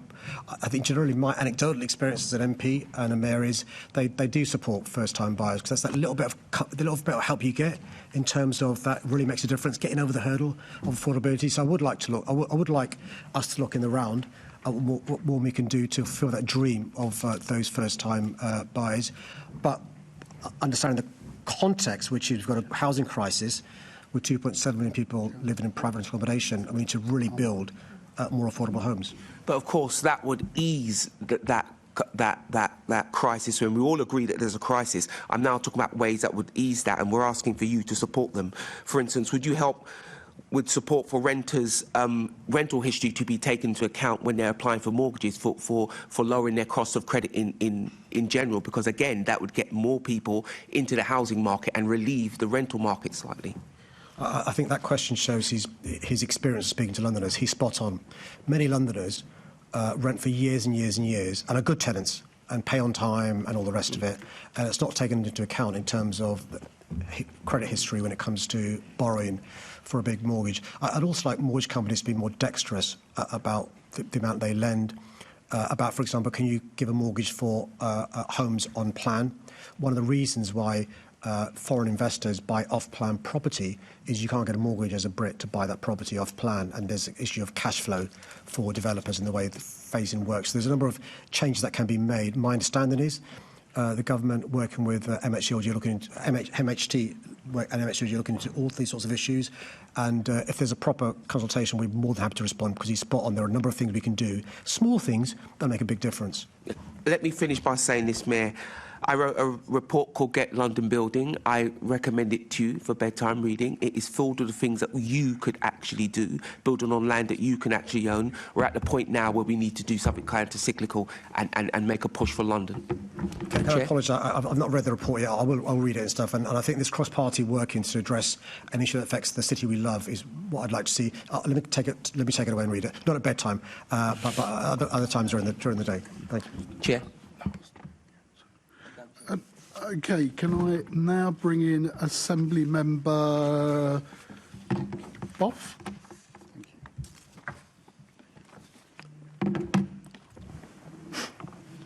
Mr Mayor, do you regret not exercising closer oversight of the schemes you funded in Barking and Dagenham, given that this has resulted in high-rise developments that are effectively death traps, long vacant industrial blocks and residential blocks where serious construction defects, including falling balconies, have emerged? So there are a number of processes in place in relation to the funding we secure from the government to give to developers across the city. Clearly, it's not possible when you've got the sort of projects we funded for us to micromanage all of those or inspect all of those. To give you an idea of the scale of homes that have been built since my mayoralty, 116,000 started, between 80 and 86,000 completed between 2016 and 2023. We're now supporting a further 17,000 odd homes. We simply can't, from City Hall, inspect all of those. Where there are breaches, rules not followed, issues, there is provision to claw back any grant funding we have given, and also remedial action we can take in. So if there's any particular cases the member has, I'm more than happy for him to let me know what they are, and we'll look into them. Well, there is 12 Thames Road. There is Industria, the development that you supported as well, and there is the Weavers' Quarter. All of those developments are disasters, and it's down to, and all of them were supported by you. In fact, in terms of Industria, you gave them £1 million to look at the design and development of Industria, the warehouse in Barking. And that design and development resulted in them putting in the wrong sprinkler system, making it almost impossible for it to be used as a warehouse. I just, back in February 2024, Mr Mayor, the Assembly made a unanimous recommendation to you that you should investigate your investments in Barking and Dagenham. You declined and said it's not my problem, Gov. Do you think it really is your problem that you are throwing money at boroughs that have demonstrated they have no ability to spend it wisely? Well, Chair, there's lots of issues there raised, and I'll have you give me the time to respond to the various issues that have been raised by the member. So City Hall, Land and Property Fund projects, not just that councils are responsible for, not just that housing associations are responsible for, not just that development corporations are responsible for, not just that developers are responsible for, not just that small developers are responsible for, cooperatives and so forth. So it's simply not realistic for the City Hall team to be inspecting from start to finish every single scheme. With respect, Mr Mayor, I'm not asking you to do every single scheme. I really am not. And neither did the Assembly unanimously in 2024. They said, look at Barking and Dagenham. Its record is appalling. And yet you've decided that you don't want to do that. So to end this quickly, Mr Mayor, if you could write to me and re-look at that recommendation from the Assembly back in February 2024 and just write to me as to whether or not you regret not taking more action. No, Chair, I'd like to respond now. So we've got 32 boroughs in London and a detailed history of devolution. The idea that the GLA will be actually an intra-virus going into a council we've got no locus to take over the building enforcement role building control role is nonsense. You simply haven't got the ability to have the power to decide which boroughs to fund. That's in your responsibility. So the members raised issues of building control essentially, and the issue is why didn't the building control in a respective borough check that the conditions of planning were met by the developer? The problem is, in this particular case, from what he said just now, that conditions were put down on the developer, they weren't followed through. That's a building control issue rather than an issue for GLA officers. Well, it clearly wasn't in the case of Industria, but I'll end there. OK, Assembly Member Arani. Thank you, Chair. I'm just following up on an issue raised a few minutes ago about the Freedom Pass, and I too welcome your actions as Mayor of London to support the Labour Council leaders across London's decision to protect the Freedom Pass. And as Mayor, you've also continued to fund in every year of your mayoralty the over 60s Oyster card concession, something which I hope you have no regrets about. Now, one of the things that has emerged from the whole debate about the Freedom Pass is the confusion about how different concessions are funded, whether it's the Freedom Pass, which is obviously through London councils, but also the over 60s, the 60-plus Oyster card, which is something funded through TfL. So given the concern that there has been amongst Londoners, there have been various petitions and responses to some of the press articles, can you reassure Londoners that the over 60s scheme, which is funded through TfL, will remain in place? So the member raised a really important point, which is the Freedom Pass that the councils fund are for those who are essentially retirement age, as far as the state pension is concerned. From City Hall, we fund the Freedom Pass for those above the age of 60 up until retirement age. And I think it's a lifeline for those Londoners of 60 years and plus. And also for the avoidance of doubt, I am a believer in it being a universal provision for those above the age of 60. As long as I am mayor, that will carry on being the case. I can't speak for members of other political parties who we know, not just from the events of recent weeks, but from the events of the previous Conservative government, want to take away free travel, not just for those above the age of 60, we've discovered recently, from those above the age of 66 as well. Assembly Member Georgiou again. Thank you very much, Mr Chairman. Mr Mayor, this is another one where I hope we can avoid regret going into 2020. Well, we're in 2026. You rightly promote London as a living wage city, yet people working directly for City Hall are being priced out of our city. I've spoken to City Hall staff who say they're now facing the reality of having to leave their roles, not because they want to, because they do love working here, but because they can no longer afford to live in London and pay their rent and various other bills. How can Londoners trust City Hall to lead on fair pay when its own workforce is experiencing a real terms pay cut? And what will you do to ensure City Hall, its arm's-length bodies and contractors pay wages that actually allow people to live in London? Well, it's good to see the conversion of the Conservative Party to tackling the issue of fair pay and supporting those who are suffering the cost of living crisis. We've been talking about this for a number of years now, about the cost of living in London. That's one of the reasons why, for example, I've frozen bus fares for 6 years opposed. But I'm talking about pay. Well, I mean, I know you're all talk. How does you think workers get to work? I know you like to talk. What are you going to do about it? You always got an answer for something, always some clever, witty response. Come on, then. What are you going to do about it? It's like being 7 years old again in the playground with an inadequate 3-year-old to deal with. Inadequate? That's outrageous. But anyway, carry on. Come on. What are you going to do? I think we should put that to the vote. Enough. Well, definitely enough So from one of the Leonie reasons- Cooper. so- but right, come on. Enough chit-chat. What are you going to do? So in the question asked by the member, he talked about the challenges about living in London. One of the reasons why it's a challenge is the cost of living. So to ameliorate the cost of living in London and the challenges, we've frozen bus fares. They're the cheapest in the country. He's detracted from pay, Mr. Chairman. I'll leave it there. And it helps the poorest Londoners get from home to work. We've also, by the way, since I've been mayor, increased sixfold the number of employers paying the London What does this have to do with City Hall pay, Mr. Chairman? It was less than £10 when I became mayor, and it's now more City than Hall £14. pay? He got a nice chunky pay rise. What about City Hall staff? And it's now more than £14 because Mr. of the Chairman. living wage.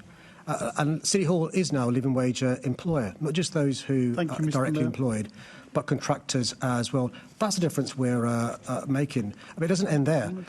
Many of the workers in City Hall have children who are benefiting from a free school meal because of our policies. I don't regret that at all. Okay, and many of them may well live in a council home because we've built record numbers since I became mayor. I think we get the gist of your answer in terms of that. OK, right. Any more for this section? Because then I'll give you a progress report of how far we've got.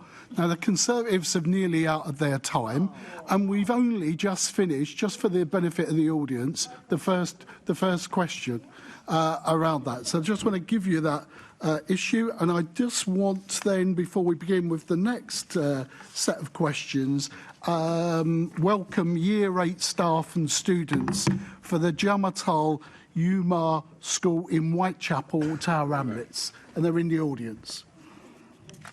OK, right, let's go back in terms of the next. The next question is in the name of Assembly Member Roberts.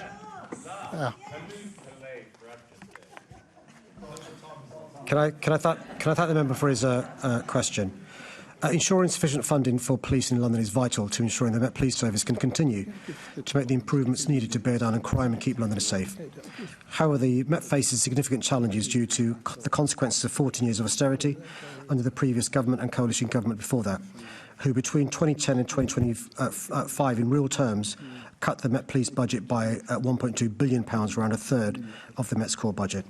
In contrast, I continue to pull every lever available to boost funding to the Met.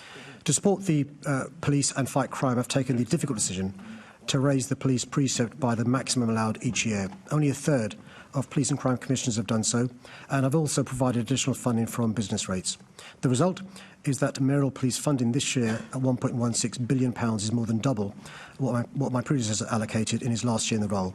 My share of police funding has increased from 19% when I was first elected to 25%, while the government's share has fallen.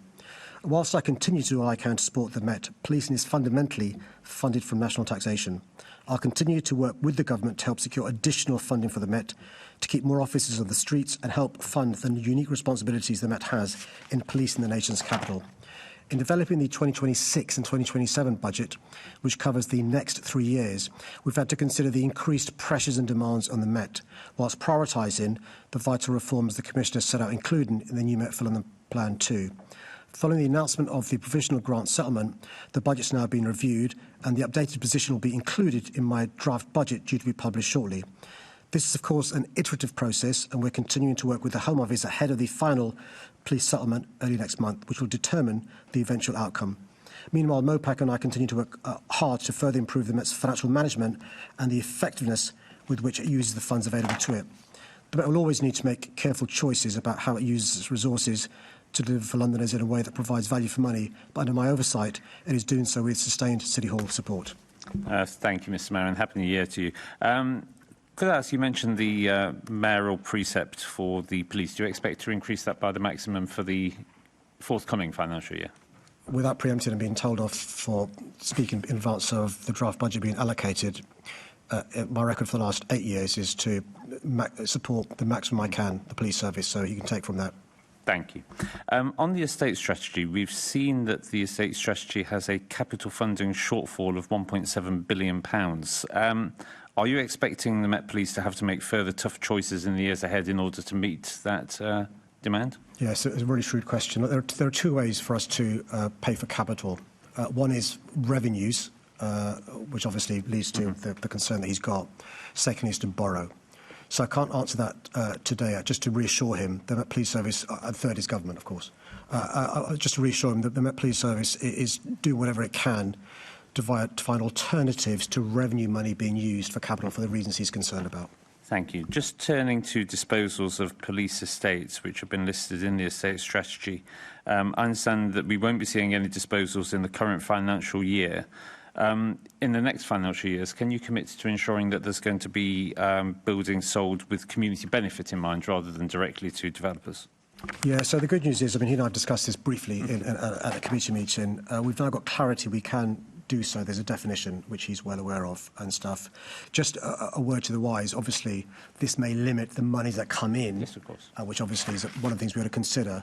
The other thing, just to reassure him about, because he raised this at Police and Crime Committee, is the Police Service will endeavour to have an annual estates delivery plan, which will give him the sort of certainty and clarity I think he's been asking for the last time I met him at the PCC anyway. Thank you. Moving on to police numbers.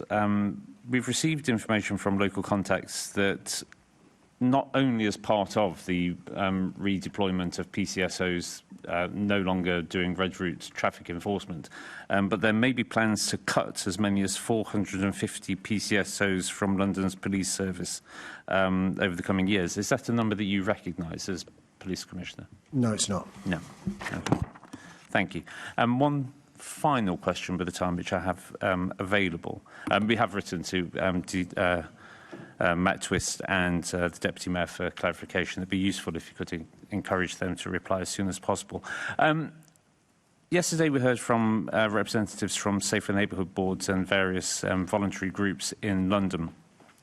MOPAC is taking the decision to take responsibility for Safer Neighbourhood Board management and funding away from MOPAC and hand it over to the Metropolitan Police Service directly. Given that Safer Neighbourhood Boards are there to scrutinise local delivery of policing services, is it a wise move to put them directly under control of the Metropolitan Police Service? I'm sure he's raised this with MOPAC and they'll be responding in due course. I mean, just my experience of Safer Neighbourhood Boards is some are excellent, some are not great. And there is an issue about how the police service and the Mayor's Office of Police and Crime better engage with Londoners. I think that's one of the issues raised at the committee hearing this week. I think a one-size-fits-all doesn't work. Yeah. I think one of the things we've seen in the recent past, it wasn't always the case with previous commissioners, is the engagement that not just local police officers, but the senior team are now doing, not least exemplified by the engagement with the new Met for London Plan 2. I think we've got to think about different ways to engage with different Londoners, particularly those who aren't the usual suspects. He and I both have experience of the usual suspects coming forward, which is great, and that's to be lauded. What about those who are, inverted commas, underserved? The old phrase was hard to reach. How do we reach them? I'm not sure Safer Neighbourhood Board is the right way, but his challenge to me is, are the Met Police being in charge of this the right way? Let me take that away, but also make sure that he gets a response from MOPAC on that. Thank you. And very quickly, if you can just answer shortly, because I'm aware of time, is that when things go to the Metropolitan Police and they make cuts, we hear that that's an operational decision over which you have no control. Can you guarantee that there will not be funding cuts to Safer Neighbourhood Boards when they're under the control of the Metropolitan Police? Chair, why don't I, when I respond to him in relation to his challenge about the money's been lost from MOPAC to Police Service, also get back to him in relation to this, because he's right in terms of, there's got to be some reciprocity in relation to City Hall giving additional funds to Met Police Service. And so let me take that away and respond in the spirit with which it's asked. Thank you, Mr. Mayor. Thank you. Thank you, Chair. Yes, good morning. Briefly, Mr. Mayor. Met Police community support officers doing red route enforcement are outside protesting a choice by the Met. They have been, many of them, employed by the Met for over 20 years. They're being TUPE'd over to TfL. So are you concerned that TfL is outsourcing these specially trained and experienced public sector workers to the private sector? Well, it's difficult to respond to that question shortly. I'll do my best. So TfL engages on a contractual basis with the Met Police Service to provide services that are ring-fenced for roads and transport control. What's happened is this commissioner wants to prioritise the sort of crimes we've talked about in the last hour and 15 minutes and do less of the sort of transport stuff for reasons that I understand. TfL unreasonably want to get value for money with the money they're spending for traffic enforcement. So TfL made the decision to, rather than ask the Met Police Service to do this work, and the Met Police Service may take the resources away from red routes elsewhere for operational reasons, to contract with somebody else to provide enforcement on Transport for London road Ms. Mayor, networks. I do get all of that. I've been into all of the detail of that, but before asking the question, the point is it's about insourcing. There is still time to stop it, but I'll leave it there.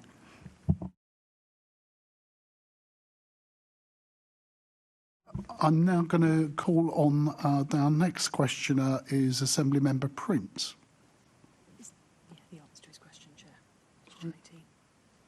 Sorry, Chair, just lost track of this. Question 3, are we? Yeah. Okay, it's just... Yes. So in 2019, initial hybrid planning consent was secured for 3,000 homes. In November 2023, the Beam Park Housing Scheme secured a revised planning consent. It is now on-site and underway. Beam Park Station remains a key priority to enable further housing and regeneration within the London Riverside Opportunity Area. When delivered, it will unlock around 4,000 homes and deliver wider placemaking and economic benefits for the local community. In 2020, I allocated £32.7 million to support the delivery of this critical piece of infrastructure. My offices are currently refreshing the transport modelling undertaken last year following advice from Department for Transport and Network Rail to reflect post-COVID travel patterns and recent cost inflation. This work is essential to ensure the Beam Park Station can be delivered within budget and operational requirements. To support this, 3 technical studies are underway in collaboration with DfT, Network Rail, C2C and TfL. These include an updated timetable and performance analysis, a demand and revenue study, and a station design, programme and cost plan review. Once these studies are complete, there will be a period of engagement with stakeholders, including with DfT, around the impact on the wider network of opening a new station. The work currently being undertaken will enable DfT and the GLA to assess these impacts and identify mitigations before final decisions made to proceed with the station to support this vital regeneration opportunity. In parallel, my team are working closely with Network Rail on cost efficiencies to mitigate the impact of inflation on the budget. Subject to the outcome of all this work, I hope to reach a mayoral decision on this project later this year. Delivering Beam Park Station is not just about transport, it's the key to unlocking thousands of homes, including affordable housing and driving regeneration in the London Riverside Opportunity Area. Well, that is quite good news, I think. Are you saying that you believe you do have sufficient funds to actually deliver the station? We saw, I think it was last week, the week before, we now have planning permission for the ticket offices. It'd be nice to have the rest of the station to go with them, really. Just to remind others, he'll know this, but those watching this who are interested in this, if he remembers, the previous government withdrew support for Beam Park Station. We've worked assiduously with... he said Tories, Chair, not me, with the DfT, great team now, and Network Rail and others. Some of the feasibility work we're doing is in relation to freight, how many trains would go there. Obviously, the money I set aside was then. There may be increases now. We need to get this done. The reason we've got to get it done is there's a Grampian condition that we can't build more homes unless the station's there. That was a condition of planning, so it'd be perverse if we couldn't proceed.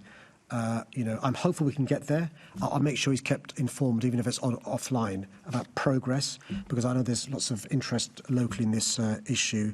It would seem to me, ridiculous if we can't get this done. Well, again, I hope that is good news. Unfortunately, we both know that there are issues when TfL get involved in delivering projects.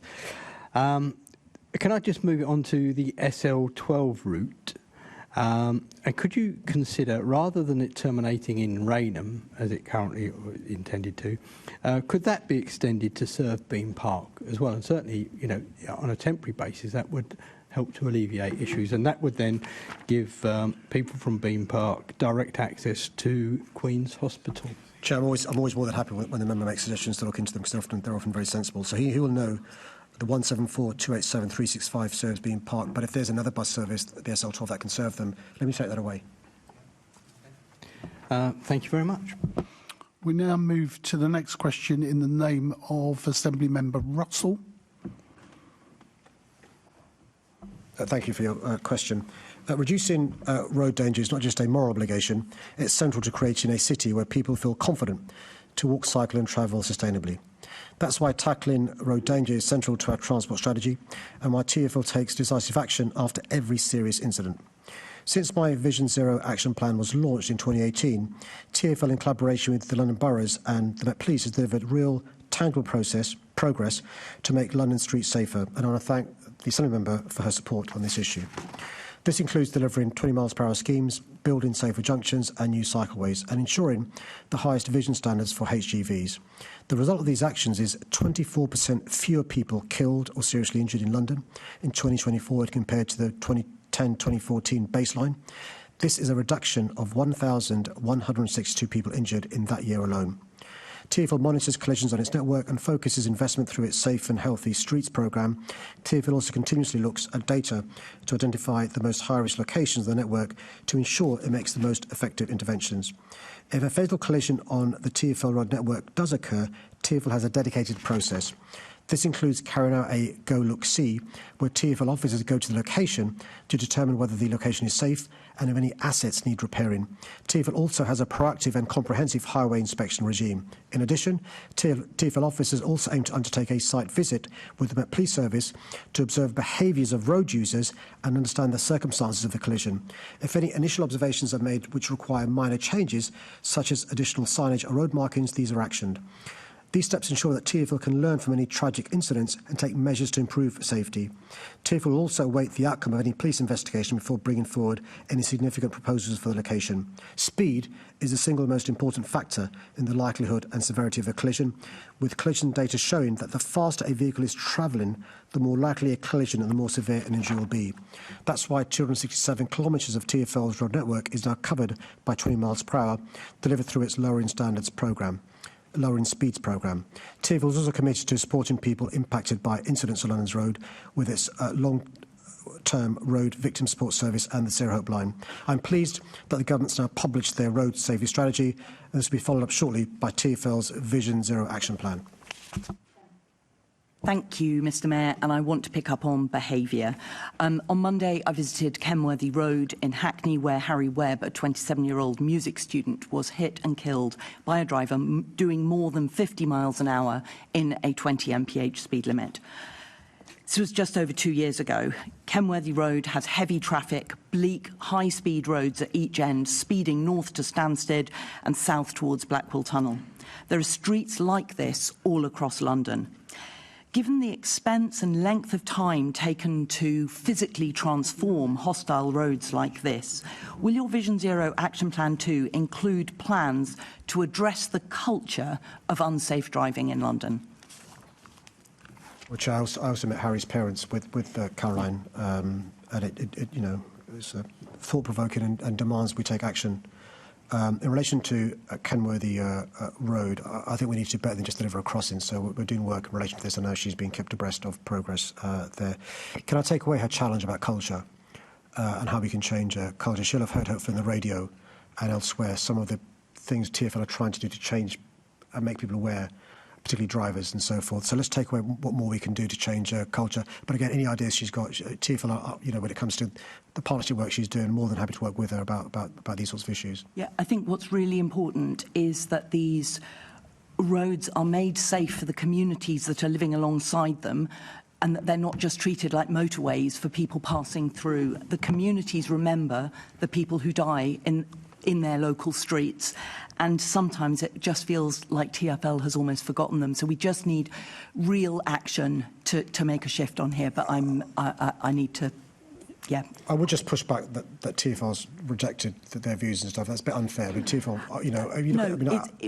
what I mean is TfL gets it. TfL understands Vision Zero, but I was told about a woman who had died in the same location back in 2010, Mrs. Murphy.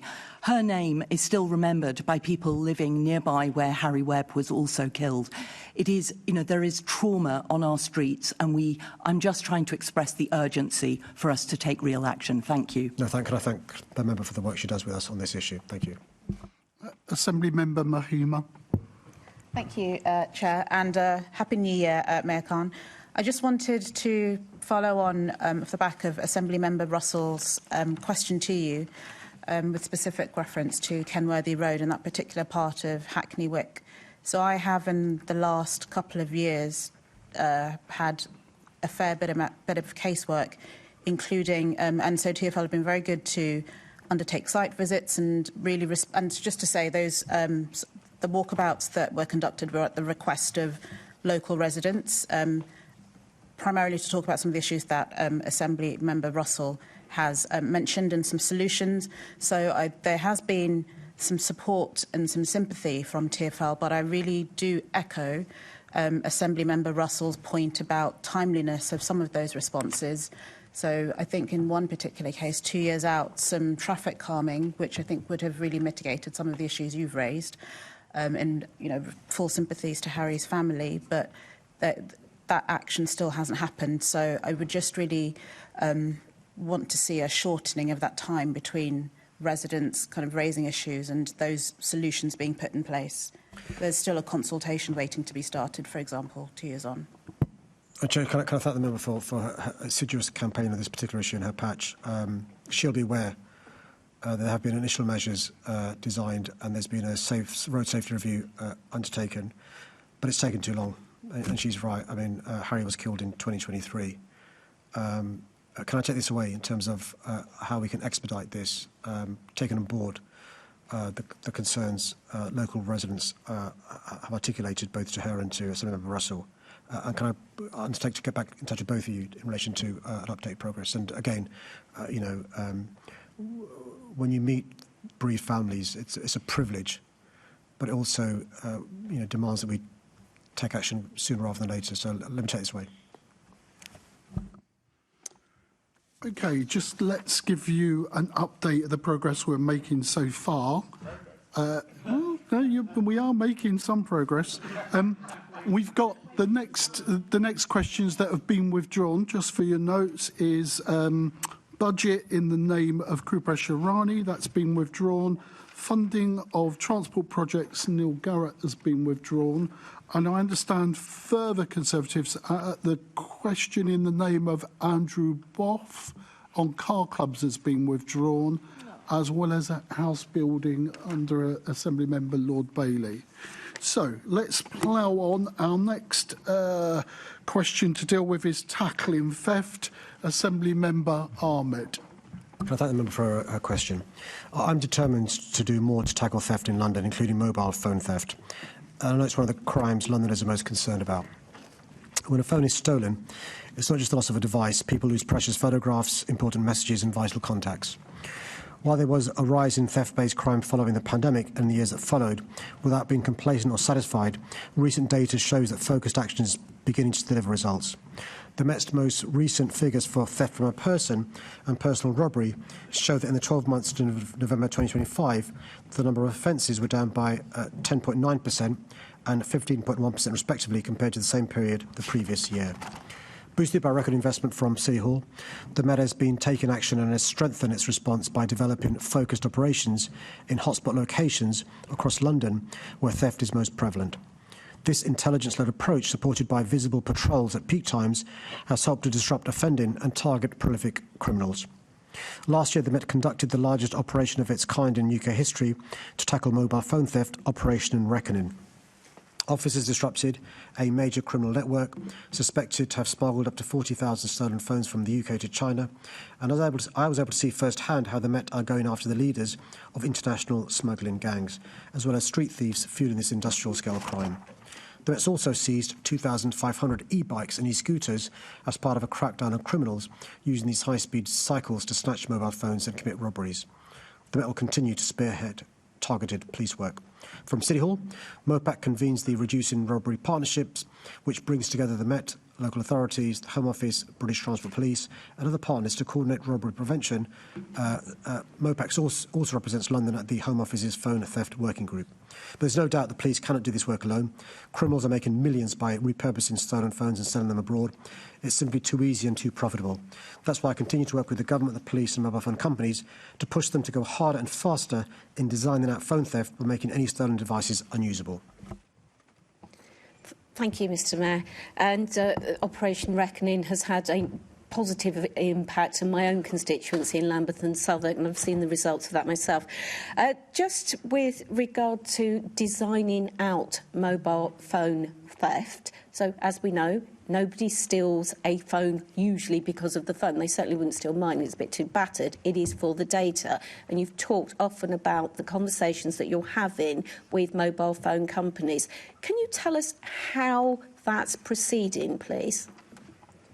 Well, first, the phones are stolen actually because of the value of the phone. You can sell these things for £1,000 They cost £1,000.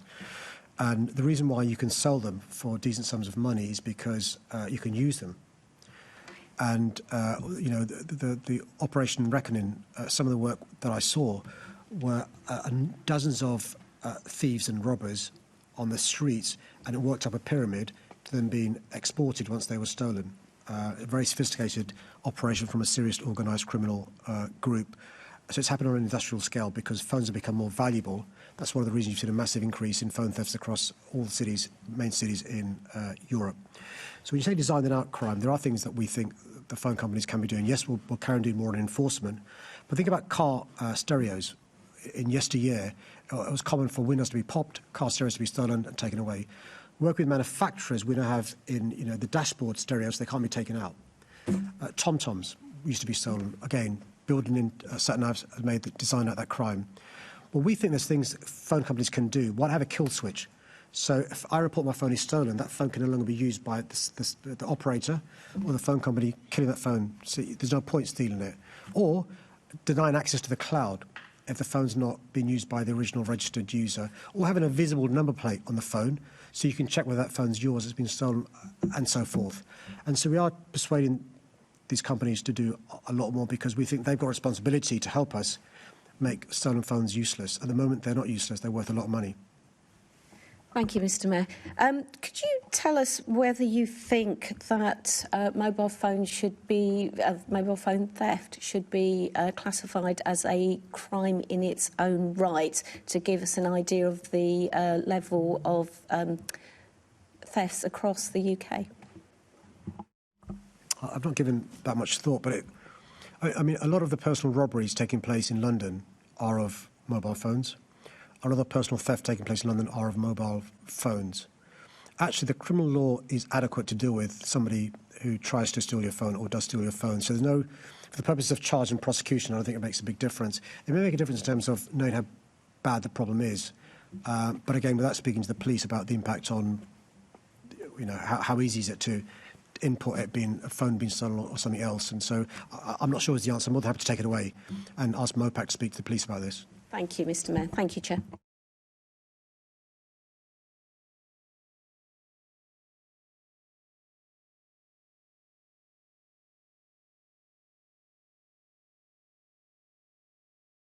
Thanks for the question. I'm pleased that the government has agreed to give new powers to London and other English regions to charge a modest tourist levy. This is something that I've long called for, and is another example of this government listening, a stark contrast to the previous government who held back devolution. London is a gateway to the UK, accounting for over half of all international visits and welcoming close to 20 million visitors each year who come to experience our world-class museums and galleries, visit our historic attractions and enjoy an amazing array of events. International cities like from New York to Paris and hundreds of smaller cities across the world have long benefited from a tourist levy. Introducing one in London would level the playing field by ensuring further investment in the capital, which would then contribute to further growth. All the major hotel chains and accommodation websites represented in London have collected accommodation levies in other global cities for many years. As such, many businesses will be familiar with the use of a tourist levy as a way to raise funds. A tourist levy, in my view, is a virtuous circle. Providing London with the power to collect and retain a levy will generate sustainable revenue to reinvest back into London's economy and will ultimately lead to a better tourist experience in the city, meaning increased tourism and growth for businesses. This will be a major win for London and the UK, helping to drive growth, attract new visitors, create new jobs and boost the UK's global standing and competitiveness.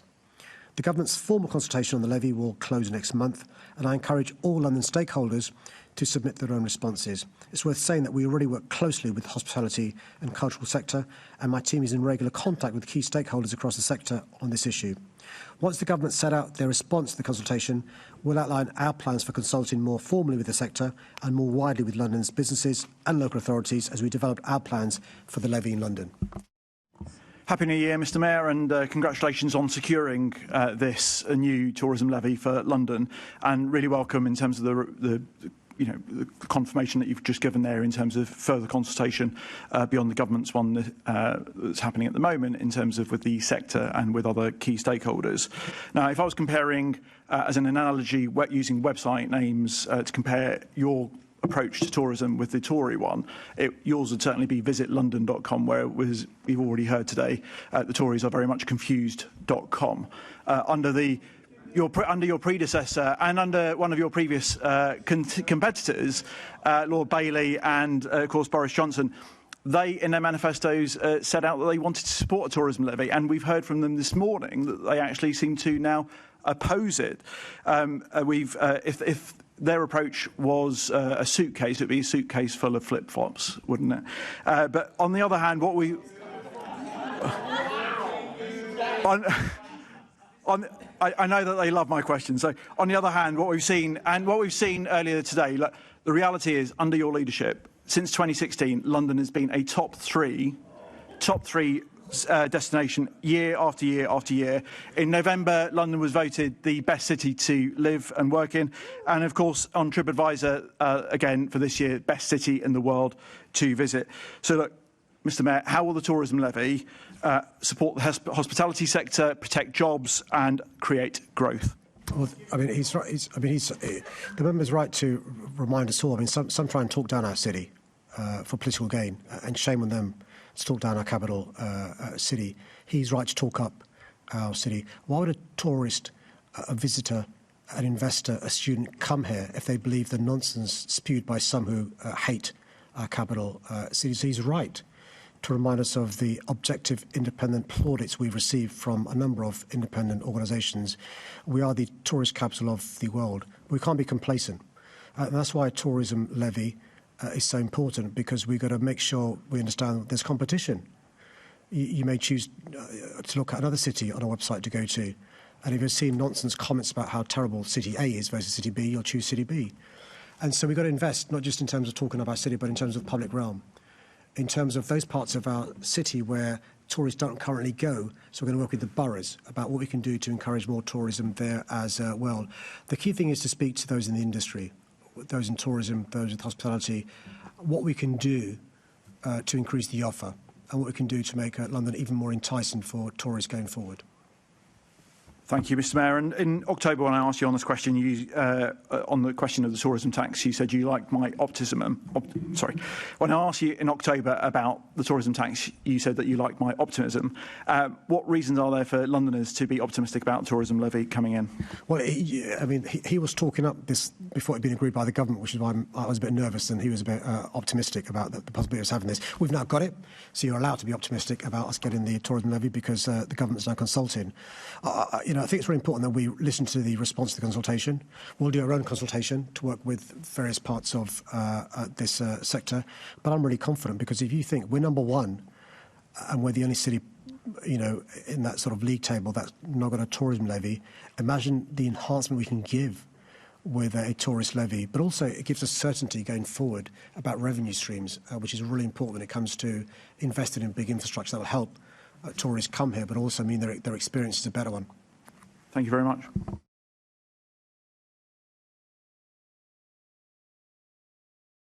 Of Assembly Member Mohima. Can I thank the member for a question? Social housing is the key to building a better and fairer city for everyone. Having grown up in a council estate, I know how important it is to be raised in secure, quality and affordable housing. That's why I'm proud to have secured £11.7 billion of funding for the new London Social and Affordable Homes programme, which will be a majority social rent programme. The 10-year programme is the largest funding settlement London's ever had over the longest period, and will provide the funding certainty and capital grant funding that the affordable housing sector needs. Housing and economic growth are inextricably linked, and the member is right to highlight that in addition to providing secure, affordable homes, social housing has many wider benefits to the economy. In 2023, we jointly commissioned research with London councils that showed that a 1% increase in housing affordability in London could yield a boost of £7.3 billion in economic output over a decade. That's why our new London plan will have the dual priorities of housing and economic growth. I'm proud that we've increased affordable housing delivery significantly since I became mayor. The average affordable housing percentage in referable applications increased from 25% in 2016 to 42% in 2023 and 46% by habitable rooms. Since 2018, more than 25,000 council homes have been built or are being built with the help of City Hall funding, and I'm aiming for 40,000 by the end of 2030. There's no doubt that housing delivery across the country, including London, is facing many challenges, and I'm doing everything I can to address these. In October, working with the government, we announced several emergency housing measures to support house building in London. These are intended to unlock delivery of homes of all tenures, including social rented homes, but it doesn't stop there. I'll continue to work with the government, councils, housing associations, developers and others to help ensure London's social and affordable housing sector is in the best financial position to build new affordable and social homes and boost economic growth across the capital. Thank you, Mayor Khan. As we know, London's social homes contribute around £6.9 billion annually to the UK economy, and I guess it's really important to think about not just the homes that people live in, but also the wider ecosystem, the supply chains that constant supply really supports across the country. So it's also, and I'm really glad that you've also referenced the fact that that economic support is not just about the contractors and the developers, but it's also about those people who are living in those homes, who the very fact that they're in a social home means that they have more disposable income, and it supports them establishing themselves as active, productive citizens, and those households can be much more self-sustaining. So with that in mind, I just wanted to really understand what steps you're able to take to protect and grow the contribution from London to the wider economic growth of the country, because I think that's really, really essential. You've mentioned the 7-to-1 ratio there. Can I thank the member for reminding us of the other benefits not talked about of having a home for a long period of time? Putting, those ties, the roots in the community are so important for a variety of reasons. So yes, of course, we want to support the economy where the brick's made. Where's the cement made? Where's the plaster made? So forth. We're helping the supply chain across the country. A number of things we're going to do to support house building. In addition to the money secured from the government in terms of the London Social and Affordable Homes Programme, we've set up a London Housing Mission Board, which is co-chaired by a Deputy Mayor from City Hall and obviously and the Housing Lead from London Councils. This is a partnership approach, and the London Housing Mission Board is so incredibly important. The New London Plan will be incredibly important. We've published towards a new development, a New London Plan. We'll be working with the sector about what the London Plan should have in it that supports housing, also economic growth as well. She will be aware because she lobbied for this and we were successful. We've now got more than £322 million from the government for a City Hall Developer Investment Fund. One of the key things we've got to do is unlock those stalled sites. Permissions granted, construction's begun, but they've stalled. What can we do to unlock those stalled sites? And finally, we've got to work even closer with the government, MHCLG, integral to the success of this endeavour. And the point we're trying to make to the government is, generally new affordable homes in London are just in of itself of great value to the families who will be rehoused there. They benefit our wider economy for the reasons that you've set out. And really briefly, so that 322 million for the City Hall developer makes my heart sing. And oh, I'm cut off time. Okay, sorry. Okay, I will stop there.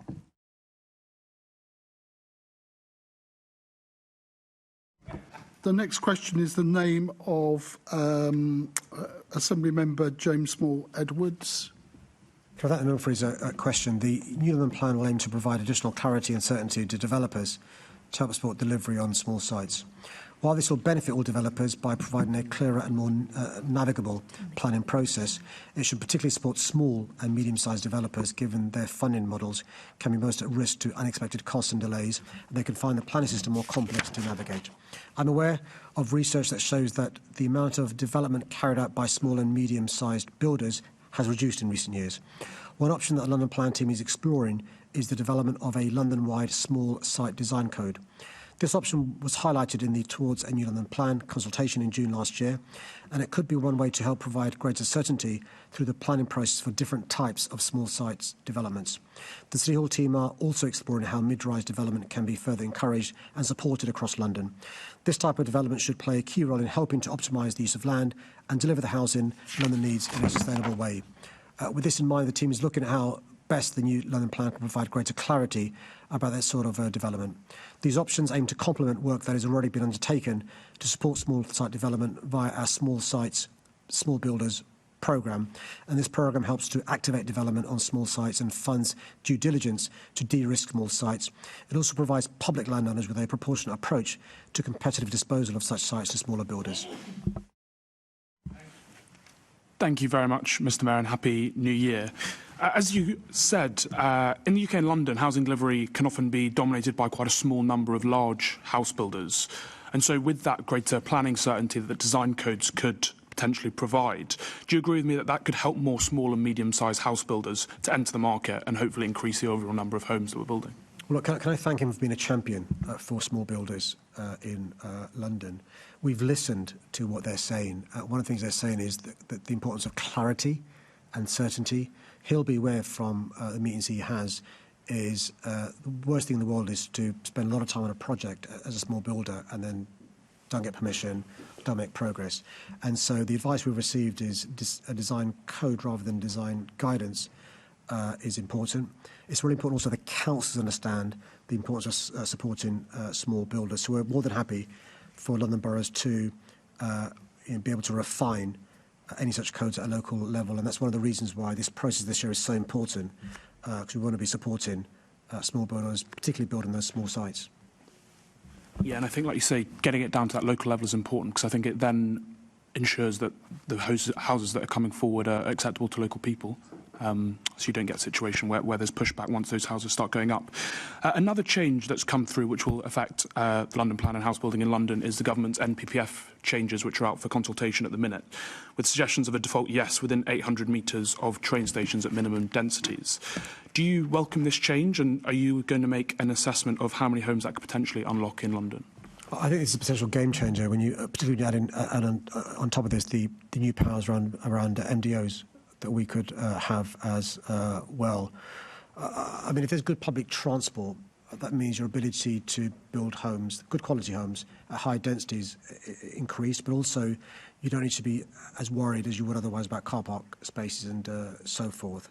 I think there's a real potential here for us to make progress in relation to the additional homes that Londoners are crying out for. And it just shows the government understands the importance of some dexterity. A one-size-fits-all approach for London just won't work. We've got some great public transport in some parts of our city. Those are opportunities for us to build good quality, high-density homes.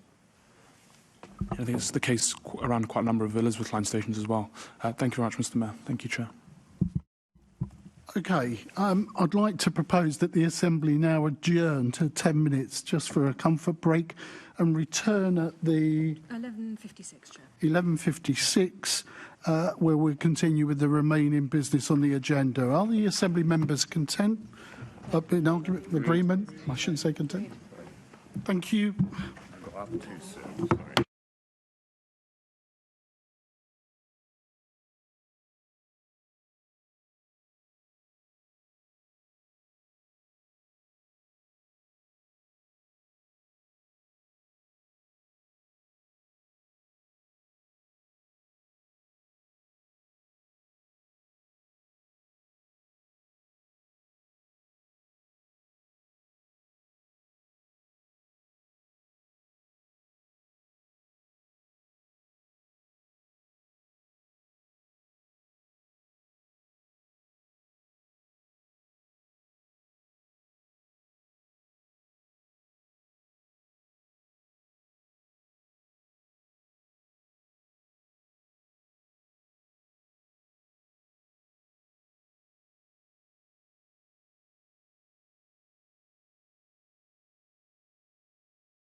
Can I welcome members back to the meeting? We now proceed with a question in the name of Assembly Member Cooper. Thank you, Chair. Thanks for the question. We established the London Climate's Finance Facility in 2023 to unlock and mobilise finance to help us achieve net zero by 2030. From the outset, the facility is focused primarily on mitigation efforts as the business models and returns on investment for these projects are better understood. However, I fully recognise the need to improve London's resilience to the impacts of climate change as outlined in the London Climate Resilience Review. Adaptation and resilience are a critical part of London's climate response, and we're making progress in these areas, from supporting sustainable urban drainage to funding the planting of 620,000 trees and developing plans to ensure our waterways are less exposed to flooding. However, we must recognise that it presents different and more complex financing challenges. Many adaptation projects do not yet have clear or reliable revenue streams, which makes investment more difficult. My climate change adaptation and green finance teams are progressing work through the Pathways to Resilience programme, through which London has secured EU funding to develop an investment plan for heat risk. This work includes mapping funding opportunities, assessing innovative financing mechanisms, and exploring the role that public funding, blended finance and alternative delivery models could play in building heat resilience. We're also identifying key barriers to adaptation finance and the actions needed to address these. This programme is currently our main avenue for exploring practical and credible approaches to finance adaptation. We'll carefully assess its outcomes and consider whether they could be replicated for other climate risks over time. I also recently launched my Climate Finance Task Force. The primary focus of the task force is on mitigation projects where revenue streams and investment models are typically more established and therefore more likely to attract private sector interest. The task force will also consider the relevance of its work to adaptation and resilience. Thank you, Mr. Mayor. I mean, it's a difficult area, isn't it? Because I think we know what we need to do, but it's not really something where we can look to the City Hall budgets to fund everything. I mean, that would be completely inappropriate in any case. But at the same time, working together with the public and private sector is going to be crucial to bring in, frankly, what will need to be billions in terms of investment. And London is a big city that sits on a large river. We can't really afford to have London flooded by the River Thames or anything like that. So I just wondered if you could maybe say a little bit more to add to what you've already outlined. How can the London Climate Finance Fund help to leverage in the money that we need from the private sector? What kind of incentives can we give? What can we do around risk-sharing mechanisms? What can we do about the kind of partnerships that we need to develop to make this actually really crack on? Yeah, no, thanks for your question and your huge support in this area for a number of years. I think it just emphasise the point I made in answer to your first question, which is whenever it comes to borrowing in projects, the key issue is how will it be paid back. And that's a challenge when it comes to green finance as well. So we've stimulated the market with the support of City Hall funds. The idea is to leverage in, as you said, private sector money, and the government's trying to do the same as well with a number of the programmes it has. So what we've done with the money we've got from the London Climate Finance Facility is we've managed to make available, if you include our money and the private sector, £1.1 billion to decarbonise various projects in London. That gives you an idea of public-private working together can make. The Green Finance Fund funded 15 projects, and that's reduced carbon dioxide emissions hugely and energy hugely. The Mayor's Energy Efficiency Fund mobilised more than £445 million of additional investment. We put in £96 million. We brought in sort of 5 times that, and that's the difference we can make with them. To give you an idea of the difference we've made, 40,000 tonnes of carbon dioxide per annum reduced from the Green Finance Fund 5 rounds. 36,000 of tonnes of carbon dioxide reduced savings from our Mayor's Energy Efficiency Fund. That's the difference we're making in terms of emissions and reductions. We could do even more with more programmes. We're saying to communities, let's know what schemes you have, which we can help you get funding for. I mean, another area that I think is really difficult is trying to create something that's bankable, something that has a return on investment when it's some form of mitigation, particularly around things like the need for planting, which you referred to, in trees. How can we approach that? You said the London Climate Task Force is looking into that whole area of mitigation. How are they getting on? I think some things we've got to recognise will require grant money because it's difficult to monetise planting trees. You can offset, you can try and work out a complicated scheme of offsetting. There are some car manufacturers that monetise zero-emission cars by offsetting against carbon. It's difficult for us to do in the projects we're doing, but we're looking into what can we do to increase the availability and access from private sector to meet our investment needs to reach net zero. We're also, being frank, looking across the globe at other cities. If somebody's doing something innovative, we can just pinch. The downside is nobody else is doing anything that's more innovative than us, and so we are leading the way in this area. So it's a challenge for us in terms of not being able to copy somebody else's idea. We've now published the task force terms of reference. The primary focus is on mitigation projects. Let me be frank, because there the revenue streams and investment models are more established. But any resilience projects, more than happy to look into, because we need those as well. Thank you very much, Mr. Mayor. Thank you, Chair. We're now moving on to the question in the name of Assembly Member Desai. Can I thank the member for his question? The London Growth Plan recognises East London as one of our capital's most significant growth locations, and I'll continue to do everything I can to back East London. In the Royal Docks, for example, following City Hall's own relocation in 2021, we're supporting the development of a new global business district focused on innovation, culture, trade and green growth, and we're also pleased that Smithfield and Billingsgate markets are moving to the docks.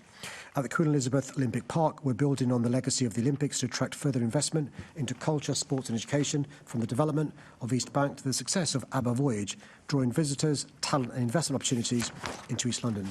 Along the Thames Estuary Production Corridor, we're backing East London's role as a powerhouse for the creative industries, including helping to springboard £350 million of private investment at Eastbrook Studios.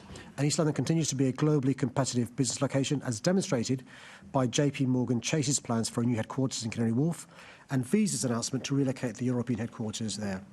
East London locations are also being actively promoted and supported through Opportunity London, our single front door for investors. 10 major East London investment opportunities feature in the prospectus launched last September, from Bow Goods Yard and Silvertown in the Royal Docks to Barking Riverside and Thames Road, forming a core part of London's investor-ready pipeline. We're also investing in the infrastructure that makes this growth possible and boosts opportunities for those who live in East London. That's why I'm proud to have secured government's backing for the DLR extension to Thamesmead, a commitment that will undoubtedly bring in more private investment in the area. And only last month, I was pleased to see Assembly Member Desai at the launch of a new all-electric zero-emission cross-river ferry between Rotherhithe and Canary Wharf with Uber Boat by Thames Clippers, improving air quality and making journeys across the river faster and more accessible. Thank you, Mr. Mayor, for that fairly detailed answer. And in fact, you answered my first supplementary. So, just one more question from me. How do you ensure that local residents are able to benefit from the new jobs and investment created by these projects? And I ask this question in the context of the development of Canary Wharf in the 1990s, when local people felt that they were not benefiting from all the various developments in and around Canary Wharf, and which led to the rise of support for extremist parties. Can I first say that the one thing I didn't talk about, because I didn't want to dampen the spirit, was one thing doing badly in the East End, which is West Ham. I thought I didn't want to spoil the mood of the meeting, Chair, by talking about that. But park that for a second. I think the future looks really rosy for the East End. But he's right. We've got to make sure that local residents enjoy the benefits and the fruits of this excitement we are talking about. Hardwired into all we do, from the East Bank to the housing to the infrastructure investment, has got to be local residents benefiting from the investment. A good example is ABBA Voyage, by the way. That was using local products in terms of how you build ABBA Voyage. Local people were employed, putting in public transport benefits, usually from footfall and so forth. So I can reassure him by saying we announced recently, Howard Dorber and myself, £147 million towards an inclusive talent strategy.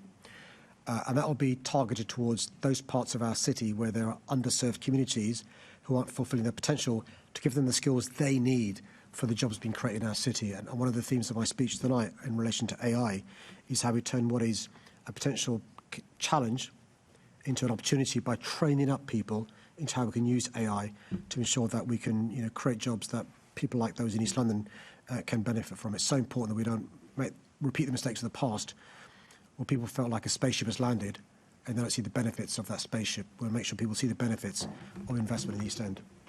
Thank you for that reassuring answer, Mr. Mayor, and we won't talk about West Ham. Perhaps Assemblymember Prince might have a supplementary to follow up about West Ham.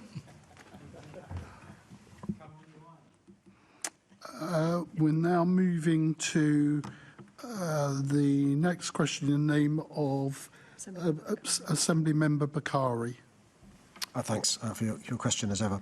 Since 2023, I've been extremely proud that we fund nutritious and healthy free school meals for all London state primary school children to support children and families at a time of increased financial pressure and help improve children's education. I'm also proud to say that for as long as I am Mayor, this will continue. The government's expansion of the national eligibility criteria to include pupils whose households are on the universal credit is something to celebrate. This is a much more welcome uplift from the current eligibility threshold, a household income of just £7,400 per year, which has excluded many families who are struggling. It rightly recognises that free school lunches not only provide much-needed financial relief, but also improve the lives of children and their families, positively influencing health and well-being. This government expansion will mean from September, more pupils from households on universal credit will also benefit, saving more London families up to £500 per child each year. With this expansion of the national eligibility criteria, it's even more important that pupils eligible for the government scheme are registered. Registration secures vital pupil premium funding for schools and ensures families receive the benefits they're entitled to. So it's essential to ensure that all eligible families fill out the necessary forms. City Hall has helped boroughs simplify the process, and councils are now required to have a system in place to ensure all eligible pupils are registered. In London, we're starting to see what a difference this can make. So far, over 9,000 eligible pupils have been identified through this approach. Registering these missed pupils means schools could benefit from more than £11.5 million of additional funding from the government each year to support the education of disadvantaged pupils. I'll continue championing more automated registration approaches to ensure no child is missed. I know from personal experience what a difference these meals make. Ensuring that every child in a state-funded primary school has access to a hot, nutritious meal every day is one of my proudest achievements as Mayor. Late last year, we celebrated an incredible 100 million meals funded, benefiting up to 270,000 children across London. Thank you. And it was good to hear that you have no regrets on the Lib Dem policy of free schools in primary schools. But we do know that the GLA is saying that they no longer need to draw from the £50 to £60 million reserves each year. So I'd like to know if you're going to be able to use that money to redeploy it to support child poverty in another way, perhaps actually focusing on the persistent issue of holiday hunger. Are you hoping that the Holiday Hope Initiative and the new Family Financial Resilience Partnership could be something that could actually resolve this issue? Look, we already give a lot of support towards holiday hunger, supporting great initiatives, not just the Mayor's Fund, but also projects like Felix and many others. I'm not sure of the number she mentions. We'll know the universal credit figures in spring. The funding from the government doesn't come into play until September, so I think we'll have to wait and see what difference it makes in terms of the numbers the members talking about, and then clearly bearing in mind the huge budget constraints everyone in the public sector has, how we use any savings.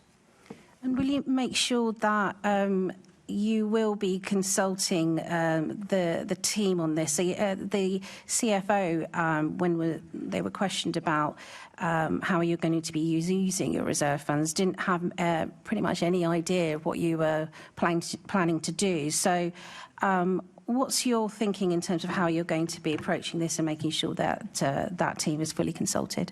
I think you may need to wait until we are before the Budget and Performance Committee at the plenary, where we set out details of our budget for 26-27. And finally, as free school meals are definitely a question that is related to the budget, and we've just been hearing from the Conservative group about their concerns about job losses. Will you, Mr Mayor, join me in offering sympathy to Robert Jenrick, who I understand has just lost his job today. Poor Rob. Kemi and Rob aren't friends anymore. I've been busy answering questions from members of the Assembly this morning, but if the member wants to elaborate on what's happened to Robert Jenrick, I'm more than happy for us to listen. Well, let's see what happens with Robert Jenrick. I must say his name correctly one day. Robert Jenrick, yeah. But I do understand that the Reform Party is now becoming some sort of retirement home for Tories at the moment. So we'll see if he goes over there. Chair, my observation is it's all gone very quiet amongst the Tory group. No, they're welcome to. They're absolutely welcome to. I'm more than happy to answer any questions from the Tories about Robert Jenrick if they've got any, Chair. Yeah, they're welcome to. We're very much. Meanwhile, Assembly Member Georges is looking for a Green Party post, I think. Okay, colleagues, shall we continue? Are you finished? Thank you. We're now moving on to the question from Assembly Member Baker, TfL procurement. Can I thank the member for her question? TfL is subject to the Local Government Act 1972, which requires its board-level meetings to be held in public with papers made public in advance. Meetings are also live-streamed for transparency. Only certain materials are exempt from publication, with strict legal requirements to be met if information can't be shared. TfL is committed to transparency and publishes information in line with the Local Government Transparency Code. In terms of TfL's procurement processes, these align with my responsible procurement policy for social value, diversity and sustainability. TfL publishes a huge amount of data on a range of subjects, including contracts, expenditure, how reliable services are, customer satisfaction, journey data and financial performance. The TfL Finance Committee and Programmes and Investment Committee typically approves major procurements. Reports of these decisions are presented to the full board. A summary of the major forthcoming procurements or contract extensions is also presented at the Finance Committee and Programmes and Investment Committee, including significant procurements that will require approval at officer level. Along with the rest of the board, I'll continue to ensure that TfL continues to deliver the world-class transfer system in an open and transparent way, whilst also achieving value for money. Thanks very much, Mr Mayor, and I absolutely agree that the TfL board is a hugely important layer of the transparency and accountability of Transport for London. I want to ask specifically, several recent TfL contracts have been approved by the Chair's action by the Chair of Finance Committee on the recommendation of TfL officers. Do you think that this generally should be an exception rather than a regular occurrence so that continues to have that transparency and oversight? Yeah, I think she raises a really important. The member raises a really important issue, and it should be the exception, not the norm. There's a reason why these meetings are held in public, subject to the commercial sensitivities, and the reason why it's better a group of people taking actions rather than an individual. There may be occasions where a deadline falls in between meetings, and what's got to happen is there's, advance notice of when an agreement's got to be reached. Colleagues in the committee are able to challenge any decision made by the chair, but also the board has an opportunity to raise issues as well. But it's really important we provide that confidence to the public, but also avoid aspersions being cast. I'm not casting aspersions on nor is she, by the way, about officers' own prejudices, small p, affecting decisions. So I think her sentiment's spot on. That reassurance is appreciated. And I just want to ask also a specific question on a contract. In the recent announcement of the tube cleaning service being awarded to Mighty, there included a commitment to a comprehensive pilot to understand the necessary steps to deliver these services in-house in an efficient, affordable and productive manner in the future. Obviously, this is really positive given your and certainly our long-held ambition to ultimately insource the tube cleaners. Are you able to give us information either now, because it's probably quite detailed, or after the meeting about what this pilot will involve, and specifically whether it's actually going to involve insourcing some members of staff or whether it's going to be in some other form? Can I thank the member for a question? She's had a long interest in this issue, as indeed I have, for reasons that are well rehearsed in public. Look, The end goal for me is to bring in-house all cleaners. I want us to directly employ them. Over the last 9 years, we've massively improved their terms and conditions. We've supported them in terms of the remuneration they receive, in terms of policies around sick pay, in terms of travel and so forth. I want us to go even further and be their direct employers. For a variety of reasons, we can't do that now. And we've got a private company who's going to be doing this for the short term at least. We'll see how long the contract. We know the terms of the contract. Within that, we want to work with our fantastic cleaners and the trade unions that represent them to see if we can have as a comparator, sort of piloting the possibility of directly employed TfL staff cleaning. And it's not just the station and the tracks, there's the offices, the depots and so forth and so forth. So I can't give you details now. For obvious reasons, we want to share that publicly and stuff. It's a discussion to be had with the private contractor, TfL, the workers, the trade unions. But I'm really hopeful because it's the first time that we've managed to get to this position. And I, as I said to you, my ends, I want to telegraph publicly so everyone knows what my ends are. And let's try and work towards that. That's really positive, and yes, when you are able to share details, that would be really welcome. Back to you, Chair. Okay, we're now moving to the question in the name of Assembly Member Wilson concerning the challenges facing London. Thank the member for his question. As we start 2026, I'm extremely proud of the progress we made in 2025. From delivering the 100 millionth free school meal, freezing bus fares once again, and reducing major crimes, to getting the government to go ahead for the DLR extension and pushing ahead with our plans to revitalise Oxford Street. At every turn, I've been working to fulfil my promise to build a safer, greener, fairer and more prosperous London for everyone. That said, I know there's still a lot more to be done, and the capital faces a series of complex challenges in the year ahead. Prior to the pandemic, we were completing more homes than any time since the 1930s, but a combination of factors rooted in the legacy of the previous government have led to a perfect storm, and we're now living through the most difficult period of house building nationally since the global financial crash.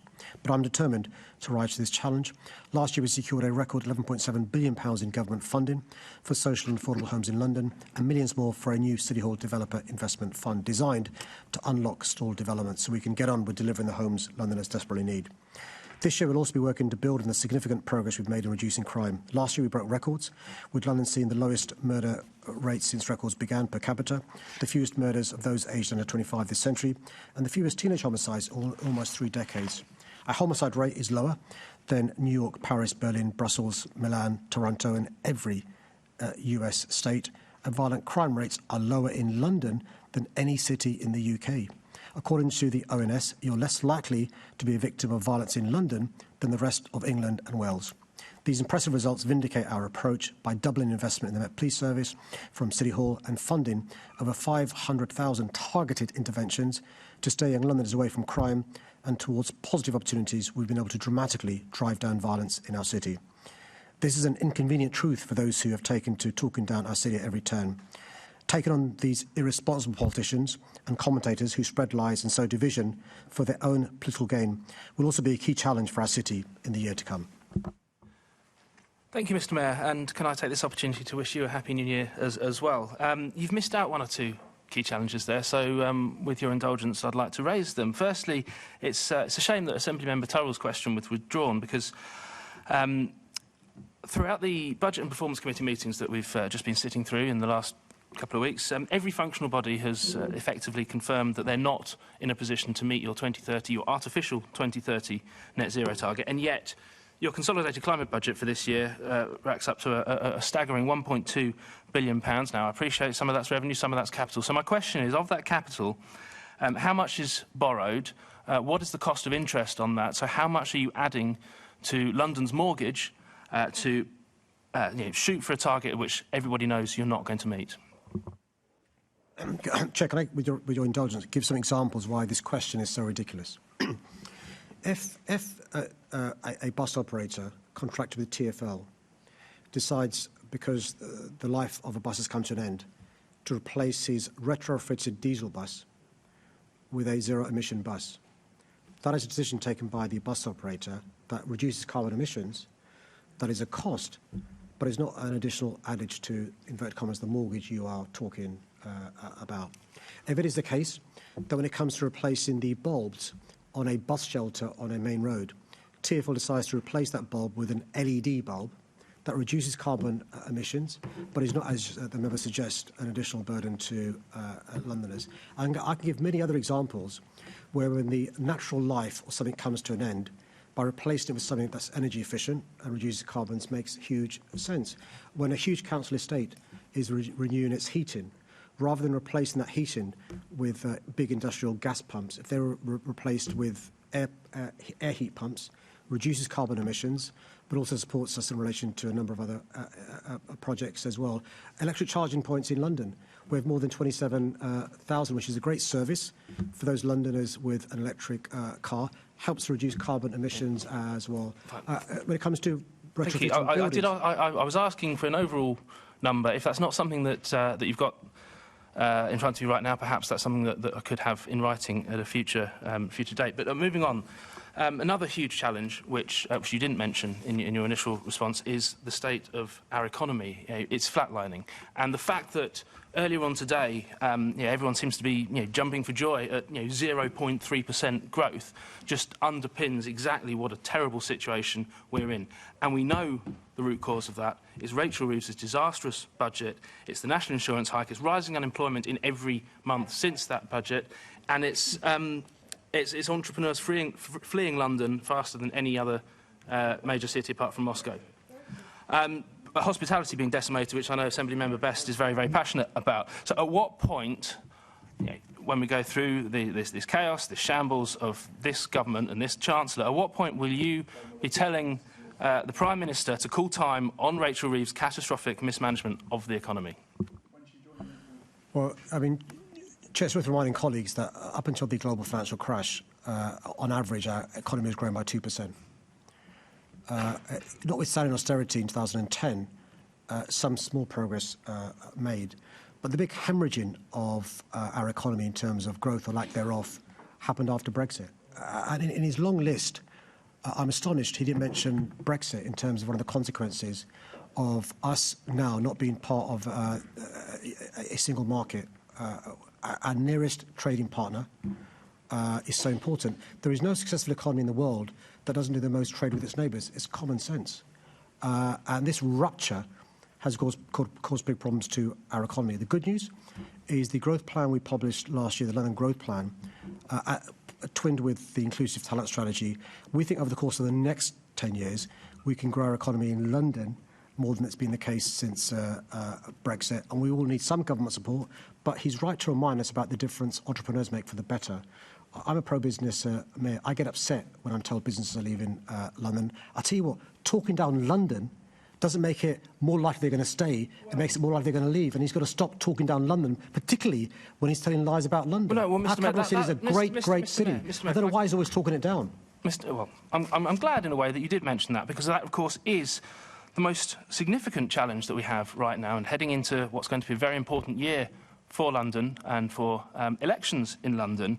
I think the biggest challenge is that we have a political establishment that's headed up by yourself that won't tolerate an honest discussion about the state we're in. If you don't accept the state you're in, how can you fix it for the future? And if we challenge your record, you call us divisive. If we point out where so much is going wrong, you say we're talking down London. We're not talking down London. We're commenting on the way that you're running down London and that this government is running down the country. So as a personal challenge to you, Mr Mayor, for the next few months ahead, I know it's probably not much point continuing this discussion in this chamber, but on the doorsteps across London, look forward to having those honest conversations, and I hope you and your colleagues will do as well. OK. Do you want to respond? I just said, Chair, for somebody and a party that proclaims to be in favour of free speech, it's surprising many of them decide to emigrate to countries that don't have free speech and indeed have Sharia law. OK, I'm going to go Assembly Member Roberts. Thank you, Mr Mayor. Just on the subject of talking down London and the comments made by the Reform candidate for Mayor regarding London, do you think she hates London? There is this juxtaposition with some people who speak for the Reform Party in them talking down our capital city, yet seeking to represent parts of our capital city, and indeed our capital cities. I'm more than happy to have a debate in relation to policies, whether it's housing, crime, transport, a number of other issues. But the way some people denigrate, not just our city, but our values, denigrate diversity, denigrate pluralism, denigrate the progress made over the last 8-9 years, never talk up our city. It does surprise me why they're so desperate then to be politicians and leaders of our respective constituencies or our great capital city. Assembly can I just Member respond Best. to that, Chair? Sorry? I've got 20 seconds. Can I just respond to that? I'll bring you in. Assembly Member Best. I'd like to hear. Seems excited. I'm in your hands, Assembly. Right, let's bring the Assembly Member Wilson. 20 seconds. Come on, show us what you can do. 24. Go on, go for it. Just to say that our mayoral candidate for London was born in London, has lived in London all her life. No, it has to be a she question. loves London, and it's because she loves London she wants it to be better. And I want London to be better as well. I think it's incumbent on all of us here to bring about that. Question. OK, we're going to move on. Assembly Member Best. Thank you.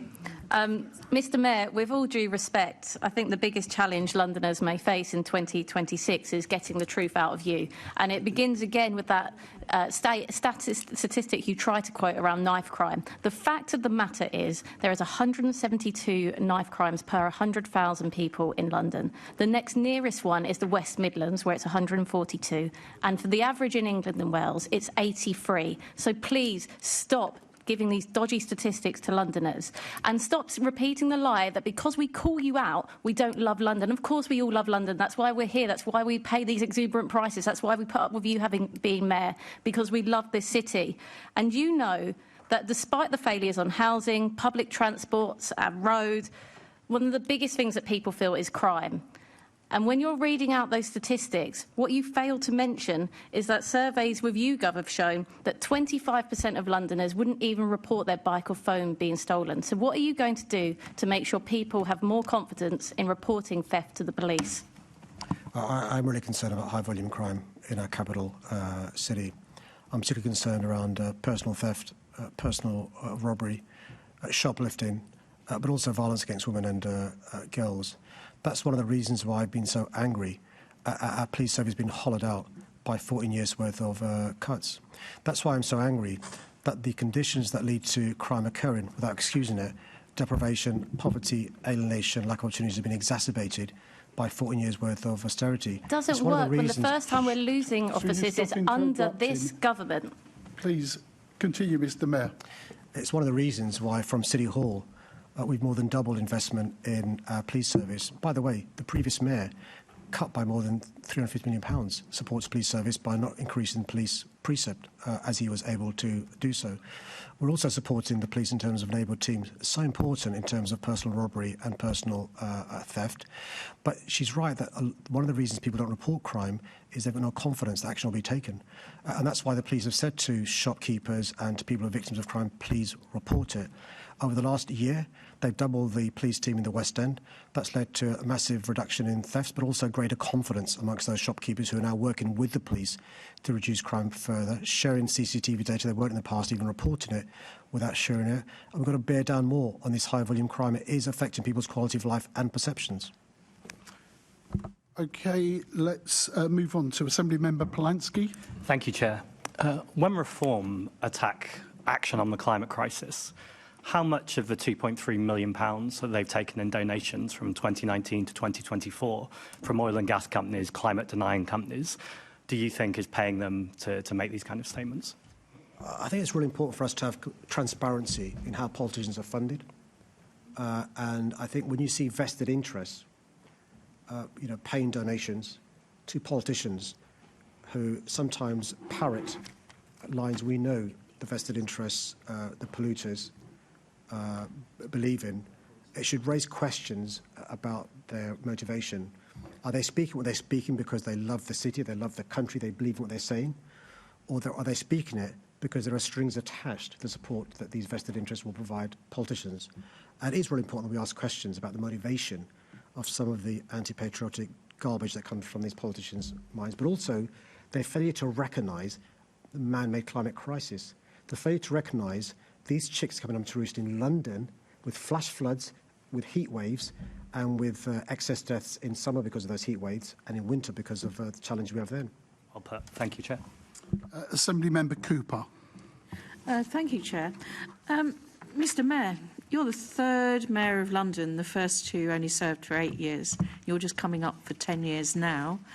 And there have been a whole series of challenges which you have not stepped back from during the course of that 10 years. When you first came in, the previous mayor had launched the concept of ULEZ but had not implemented it. You implemented it, and instead of taking 198 years or whatever the really long period of time was, you managed to clean up London's air. There's still more to be done. So that's one challenge. I think we've already touched on the challenge that we face in terms of addressing the climate emergency.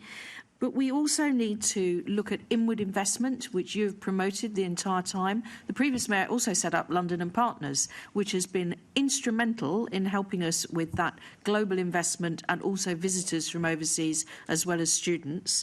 We're also looking at us on the global stage and our role, C40 cities, set up by the first mayor of London, of course, but you have been the chair of C40 cities in the last few years. So there are still these challenges, Mr Mayor, but do you think that you are ready to step forward to face them in a way that someone who describes herself as the new sheriff of London, whatever on earth that might mean, are you ready for this in a way that other politicians just aren't?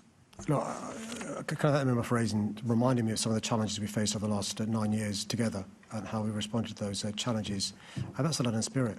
We don't resile from challenges or cower in front of intimidation. We respond in kind.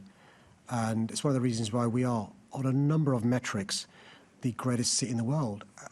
I don't understand why people talk down our capital city when the evidence is to the contrary. And I'm not asking for naive, jingoistic support of the capital city. Based on objective criteria, as imperfect as we are the greatest city. Evidence of that, in a very trivial sense, some would say, is, this weekend, we've got, NBA coming back to London. I mean, these American teams have chosen to come to London, which is proof that some Americans like me. I mean, the first mayor of London won the Olympics. The second mayor of London hosted the Olympics. You who broadened that out into a huge array of sporting activities.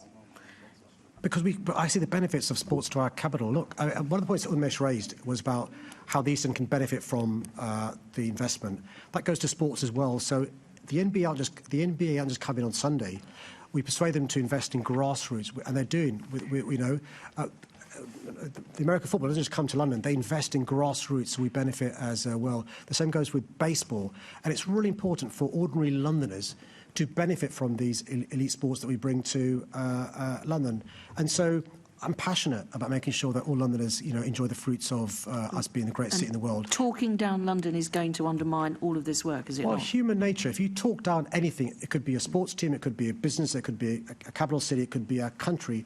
Why would you, as an outsider, want to invest in that place when people who live there claim to want to represent constituencies or cities or even be the Prime Minister, are always talking down and denigrating that city, that constituency or the country? Well, I think we've been very lucky with our first 3 mayors of London, and long may this mayoralty continue. Thank you, Chair. OK. Just before we begin the next question, will the Assembly agree to me to suspend Standing Orders 2.9b in order to allow the remaining business on the agenda to be completed? Agreed. I know you all want to hear me.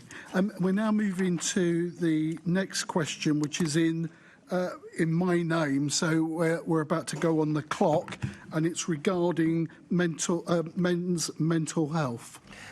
Can I begin by thanking the London Assembly's Health Committee for their report into men's mental health.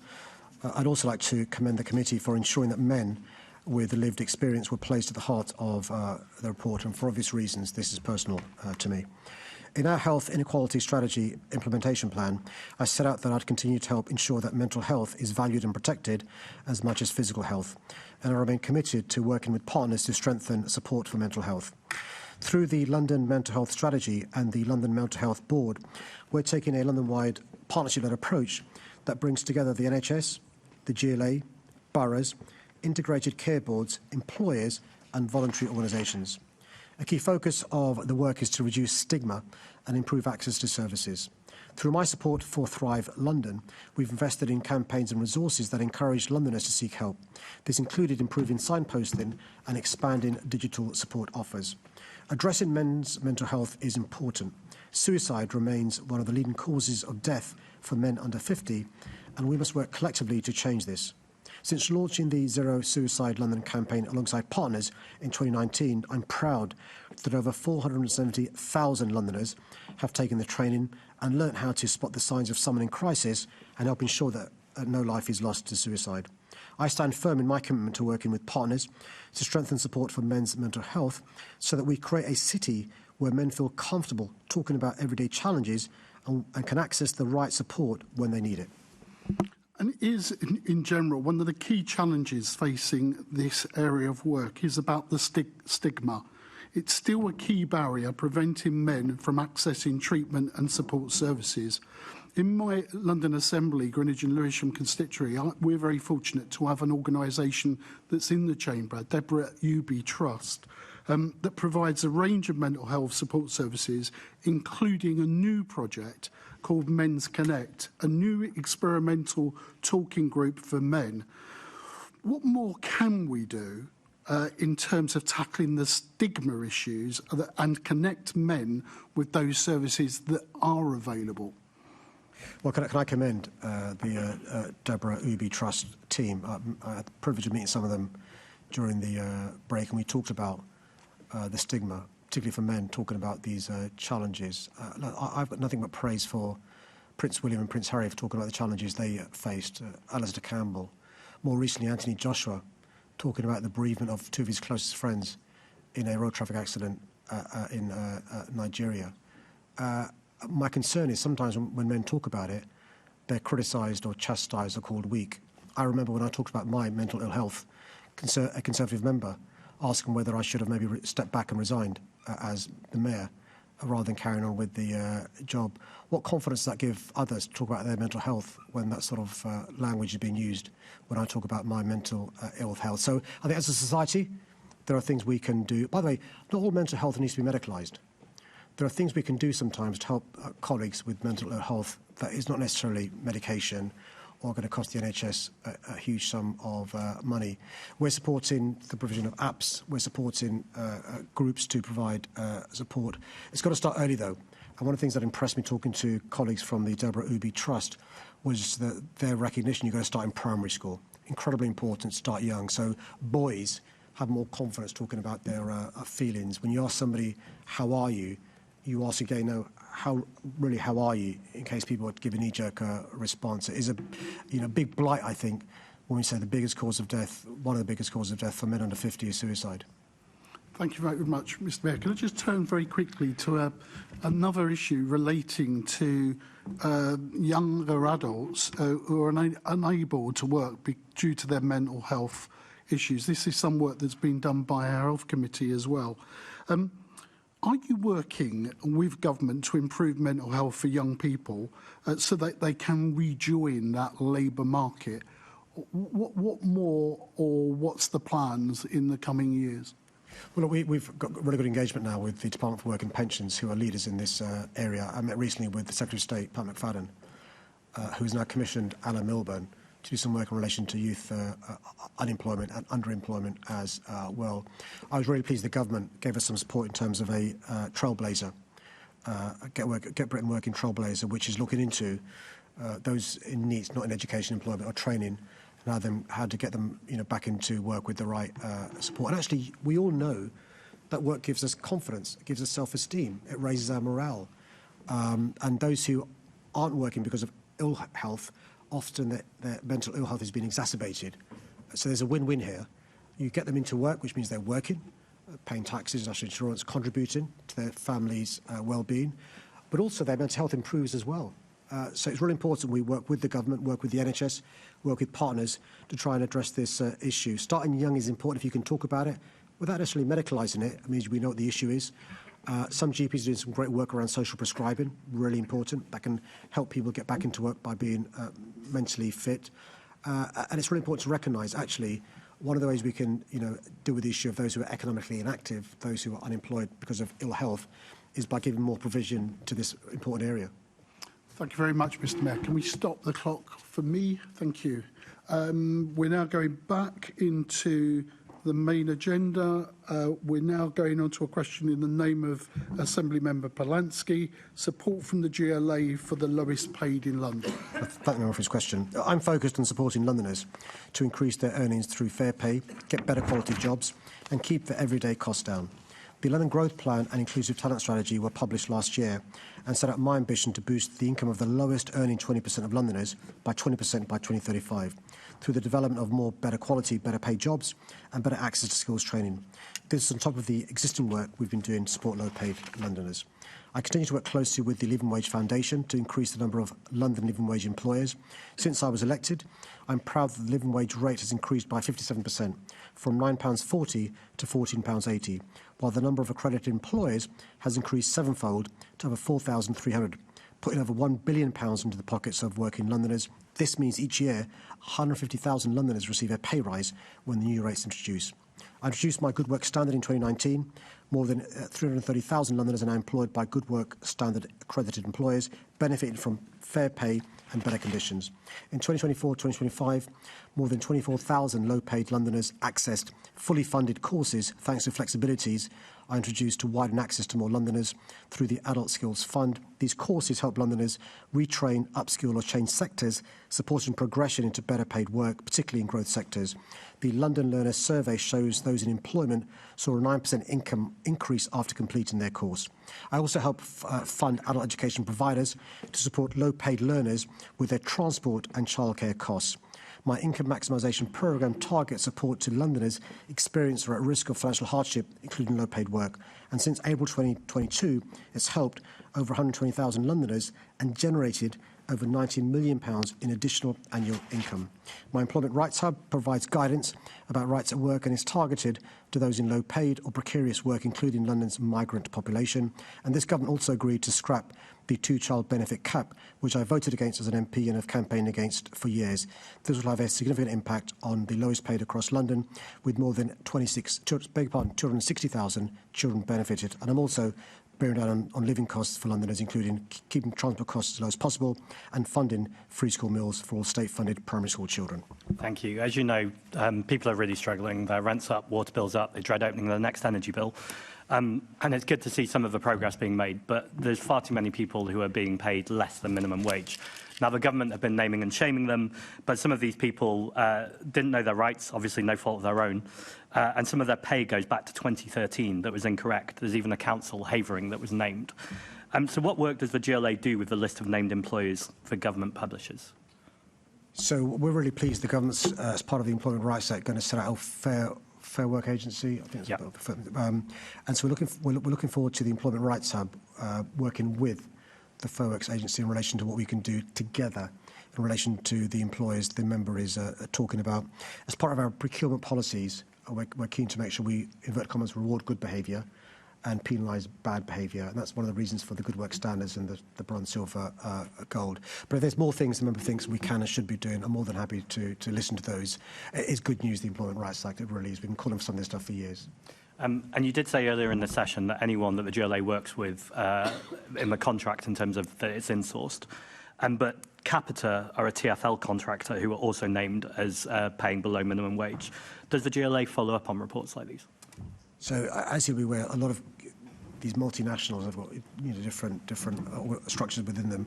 I'm more than happy if the Capita contract is relevant to the particular individuals the member's talking about for us to look into this. I just don't know the detail. I'm more than happy to speak to him offline about the particular contract, but I just don't know. I wouldn't want to cast aspersions if I'm wrong.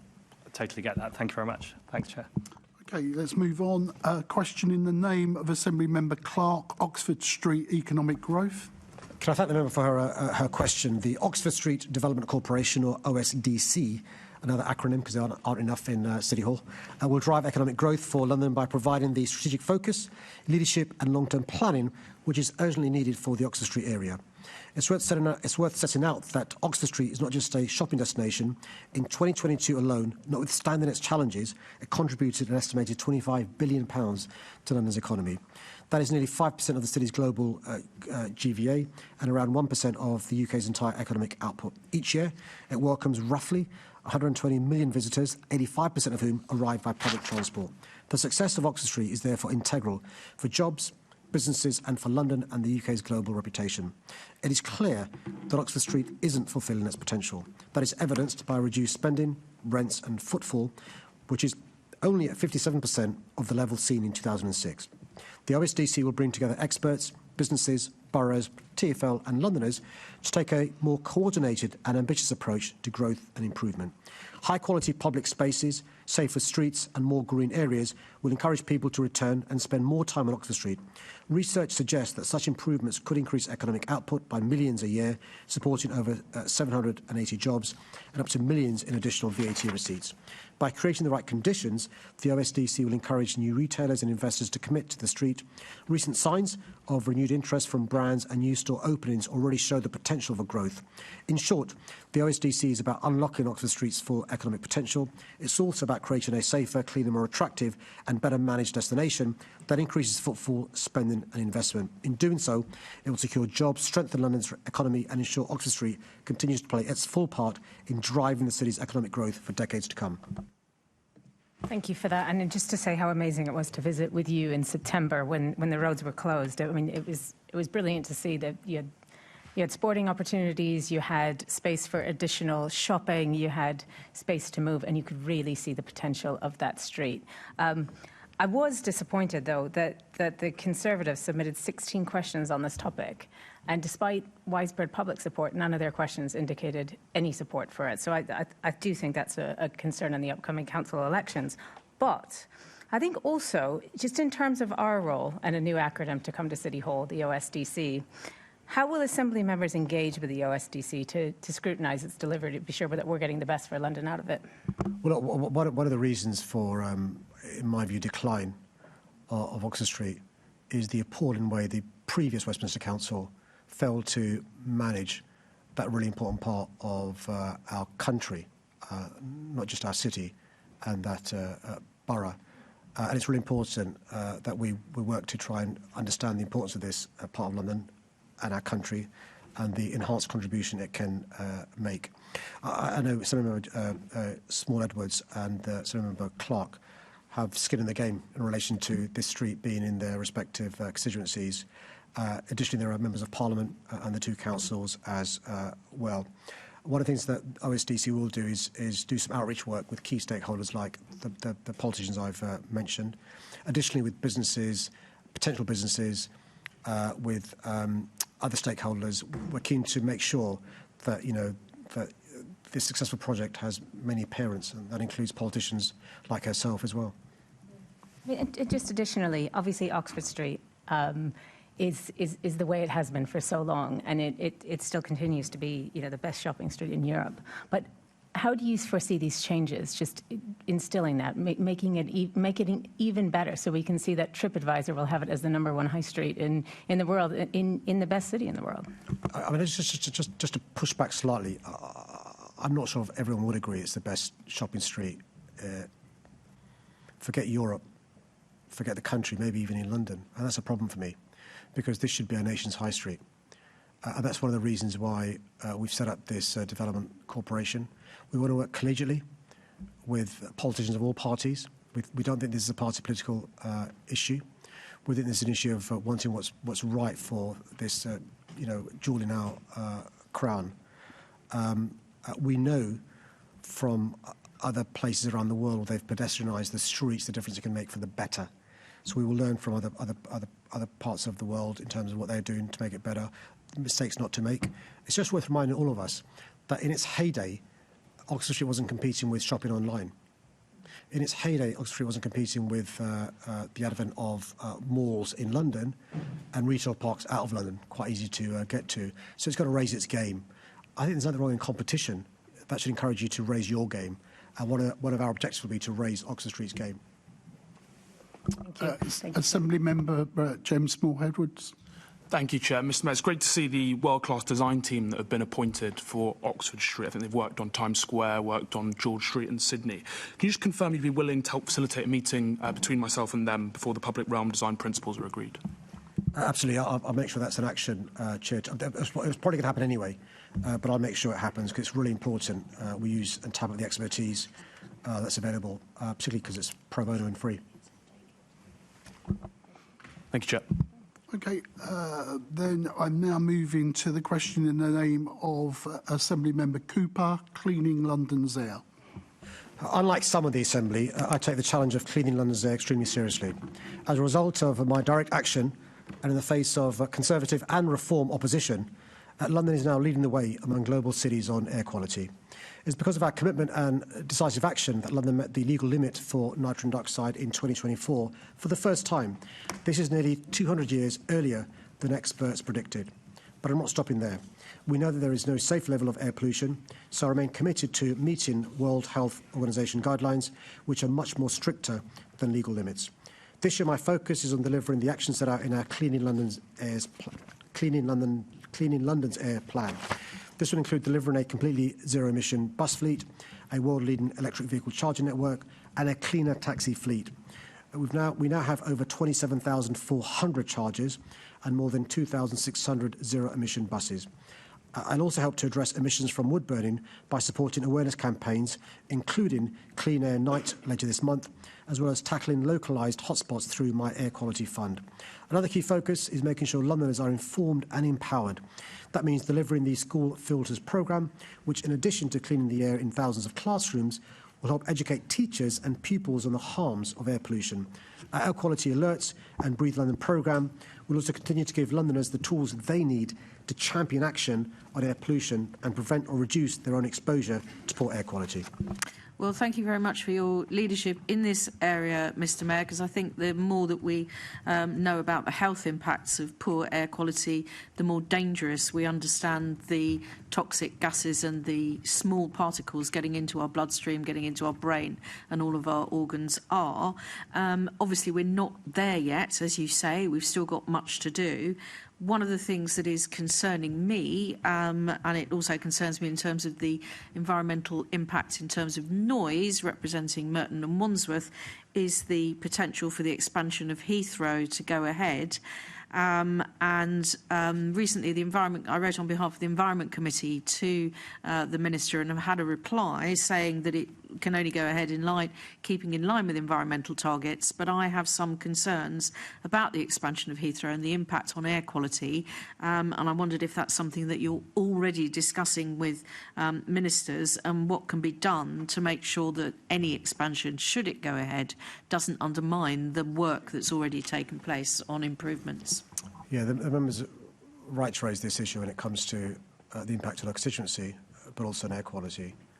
And let me be quite clear for the avoidance of doubt.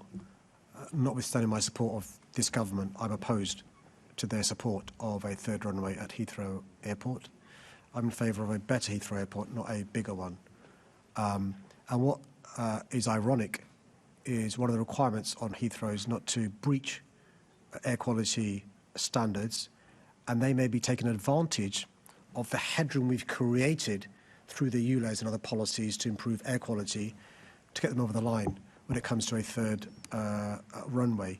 And it's really important to remind ourselves there are a number of reasons why I think a third one at Heathrow is a bad idea. She's mentioned noise, and there are environmental considerations as well. Air quality is another reason why I think the third runway shouldn't take place. Thank you very much, Mr Mayor. Thank you, Chair. Okay, the Conservatives are out of time, so the next two questions are not being taken. We then move to our last question of the session, which is in the name of Assembly Member Garbett, MPS Substantial Reform. Can I thank the member for her question? The Met is a large and complex organisation that operates in a challenging environment with ever-increasing and more complex demands for its services. I've backed the Commissioner, including through record funding from City Hall, so that he can make the necessary reforms to improve the Met's culture, modernise the service and focus on the priorities that matters most to Londoners.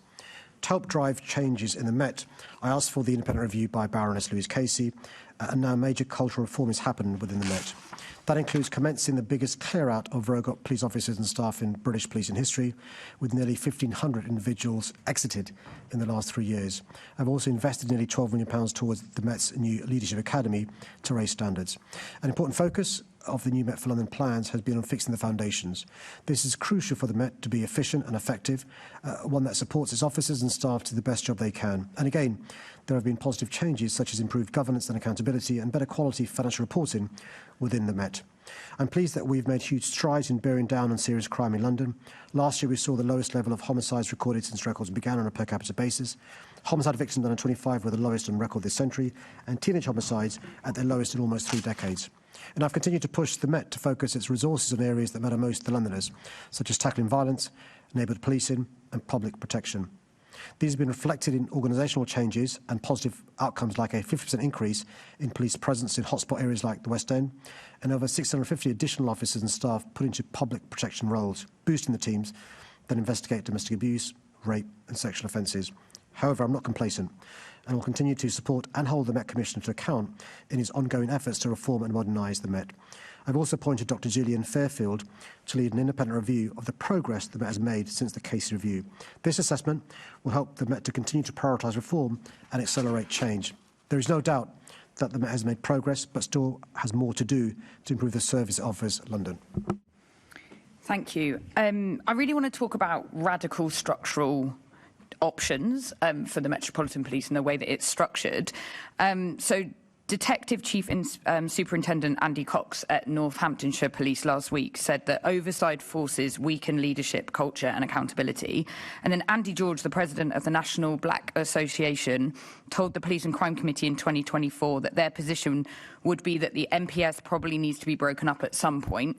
And just yesterday at PCC, Diane Vincent, chair of the Met Black Police Association, said, as an association, we think the Met is too big to manage at the moment. It should be broken up to smaller pieces. So I just wondered if you agree with these comments. No, I don't. I think there are many organisations that are big, that work effectively. There are many organisations that are big that work ineffectively. There are many small organisations that work well and that don't work well.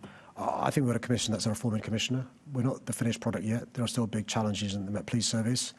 But if we use the basis of, being big means you can't succeed, what next, TfL? I think it's specifically the Met being bid, the fact that it's been given time and time again, review after review, saying the same things about it not being able to reform. We've seen Charing Cross recently, and, in Casey's review that you mentioned, she did say that if sufficient progress is not being made at points of further review, more radical structural options such as dividing up the Met into national specialist and London responsibilities should be considered. So I guess it's that context that I'm bringing this in light of Fairfield coming down the tracks. Yeah, I think we're in danger of preempting Dr Fairfield's report. I think the point Dame Louise Casey was making was, if after my report's written, the recommendations are followed through and acted upon in a few years' time, we've not made the progress we should make, then we should look at it again. That's a different point of view in relation to where it is now. Where it is now is a service that is transforming for the better, making progress. More progress to be made. And the other point I'd make, just as a sort of additional point, is the government's actually looking into, we have 43 police forces, some of them being so small they're ineffective, and we should be thinking about scaling up some of those police forces and merging some of them because of economies of scale leading to better quality investigations, better quality standards and so forth. So, we've got to be cognizant of that as well. I do think it's about really listening to people, though, and people's experiences. Like, time and time again, systems are kind of designed at the top, and I've just read out, different kind of police officers and their views from their officers and their experience of working in such a large organisation. So I do think it would be interesting to see this considered as part of the Fairfield review, like a recommendation around some of the core structures, not just bits and pieces or some of the culture, like how the Met is fundamentally structured in its responsibilities. And she's right. There are some big problems in the past. So, for example, standards. Big fragmentation of standards in the police service. Fragmentation rather than consolidation in the centre, which is why some parts of the Met Police Service were effectively without proper leadership or scrutiny, appraisals not being done, action not being taken. That's been transformed in the last 2 years. We've increased the amount of professional standards officers by more than 200 because she's right. There are problems structurally in relation to this, highlighted by Dame Luz Casey. Really important to say. Another example is the issue, for example, it sounds a basic point, fridges for forensics. The fragmentation of that wasn't done sensibly and stuff, so procurement and I guess, of capital makes I guess I'm talking about kind of large structural responsibilities, this kind of breakup between the national and kind of local responsibilities, but also thinking more about the kind of public health approaches and how we invest in alternatives, things like when, you know, the right care, right person, and Mamdani's doing some exciting stuff in New York, looking at kind of restructuring around communities, and just, it'd be just really exciting if that's the kind of stuff that comes out of Fairfield rather than just we need some more training. I've lost a bet. It took 3 hours and 5 minutes for the New York Mayor to be mentioned in Mayor's question time. He'll be pleased. We thought he wouldn't be mentioned. Look, I'm more than happy to copy great ideas. I say in a respectful way. You know, the idea that we would copy New York when it comes to policing is not one that I subscribe to. I just think he's doing some really interesting stuff, like reusing space on undergrounds to support people, talking about bystander training, investing in mental health, like some of the stuff that we've considered here, but it'd just be great to see some of that at scale. I mean, to be fair, he's copying our ideas, active bystander. I mean, come on. Mental first aid training, I mean, come on. A public health approach, I mean, come on. A violence reduction unit, I mean, come on. He's even the same religion as me. I'm not saying it's all on. new, I'm just saying I'd like that to be part of the Fairfield review. Thank you. Return to the topic. We're now at the end of the session. Can I thank you, Mayor, for the way that you've answered your questions. I now want to move on to the Assembly. Can I ask the Assembly to agree the motion which is set out on the agenda in my name, which is that the Assembly notes the answers to the questions asked? Thank you very much. We've just got one more formal bit of business to do, Assembly members. Mr. Mayor, you can leave us when you feel you want to.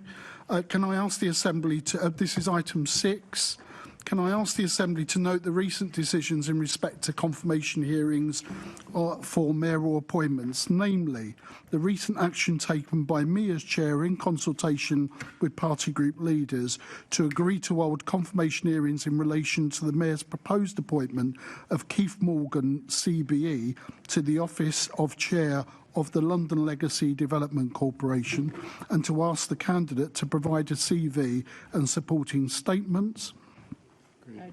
And to agree the Confirmation Hearing Committee's decision further its meeting held on the 15th of December 2025 to agree to recommend that the Mayor should proceed with his appointment of Keith Morgan, CBE, to his role as Chair of the London Legacy Development Corporation. And then finally, to note the responses from the Mayor to the Confirmation Hearings Committee decision as attached in Appendix 2 of the report.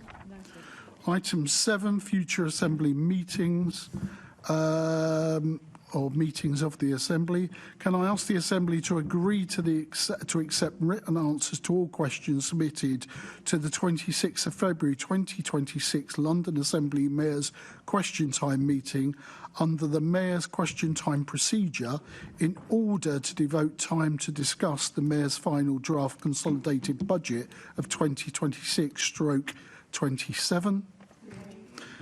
Item 8, date of the next meeting. The next scheduled meeting of the London Assembly will be the plenary meeting, which will take place at 10 a.m. on Thursday, the 29th of January 2026 in the Chamber at City Hall. Item 9, there is no urgent business requiring consideration. I wish you well for the rest of the day in the business that you undertake. I now declare this meeting closed.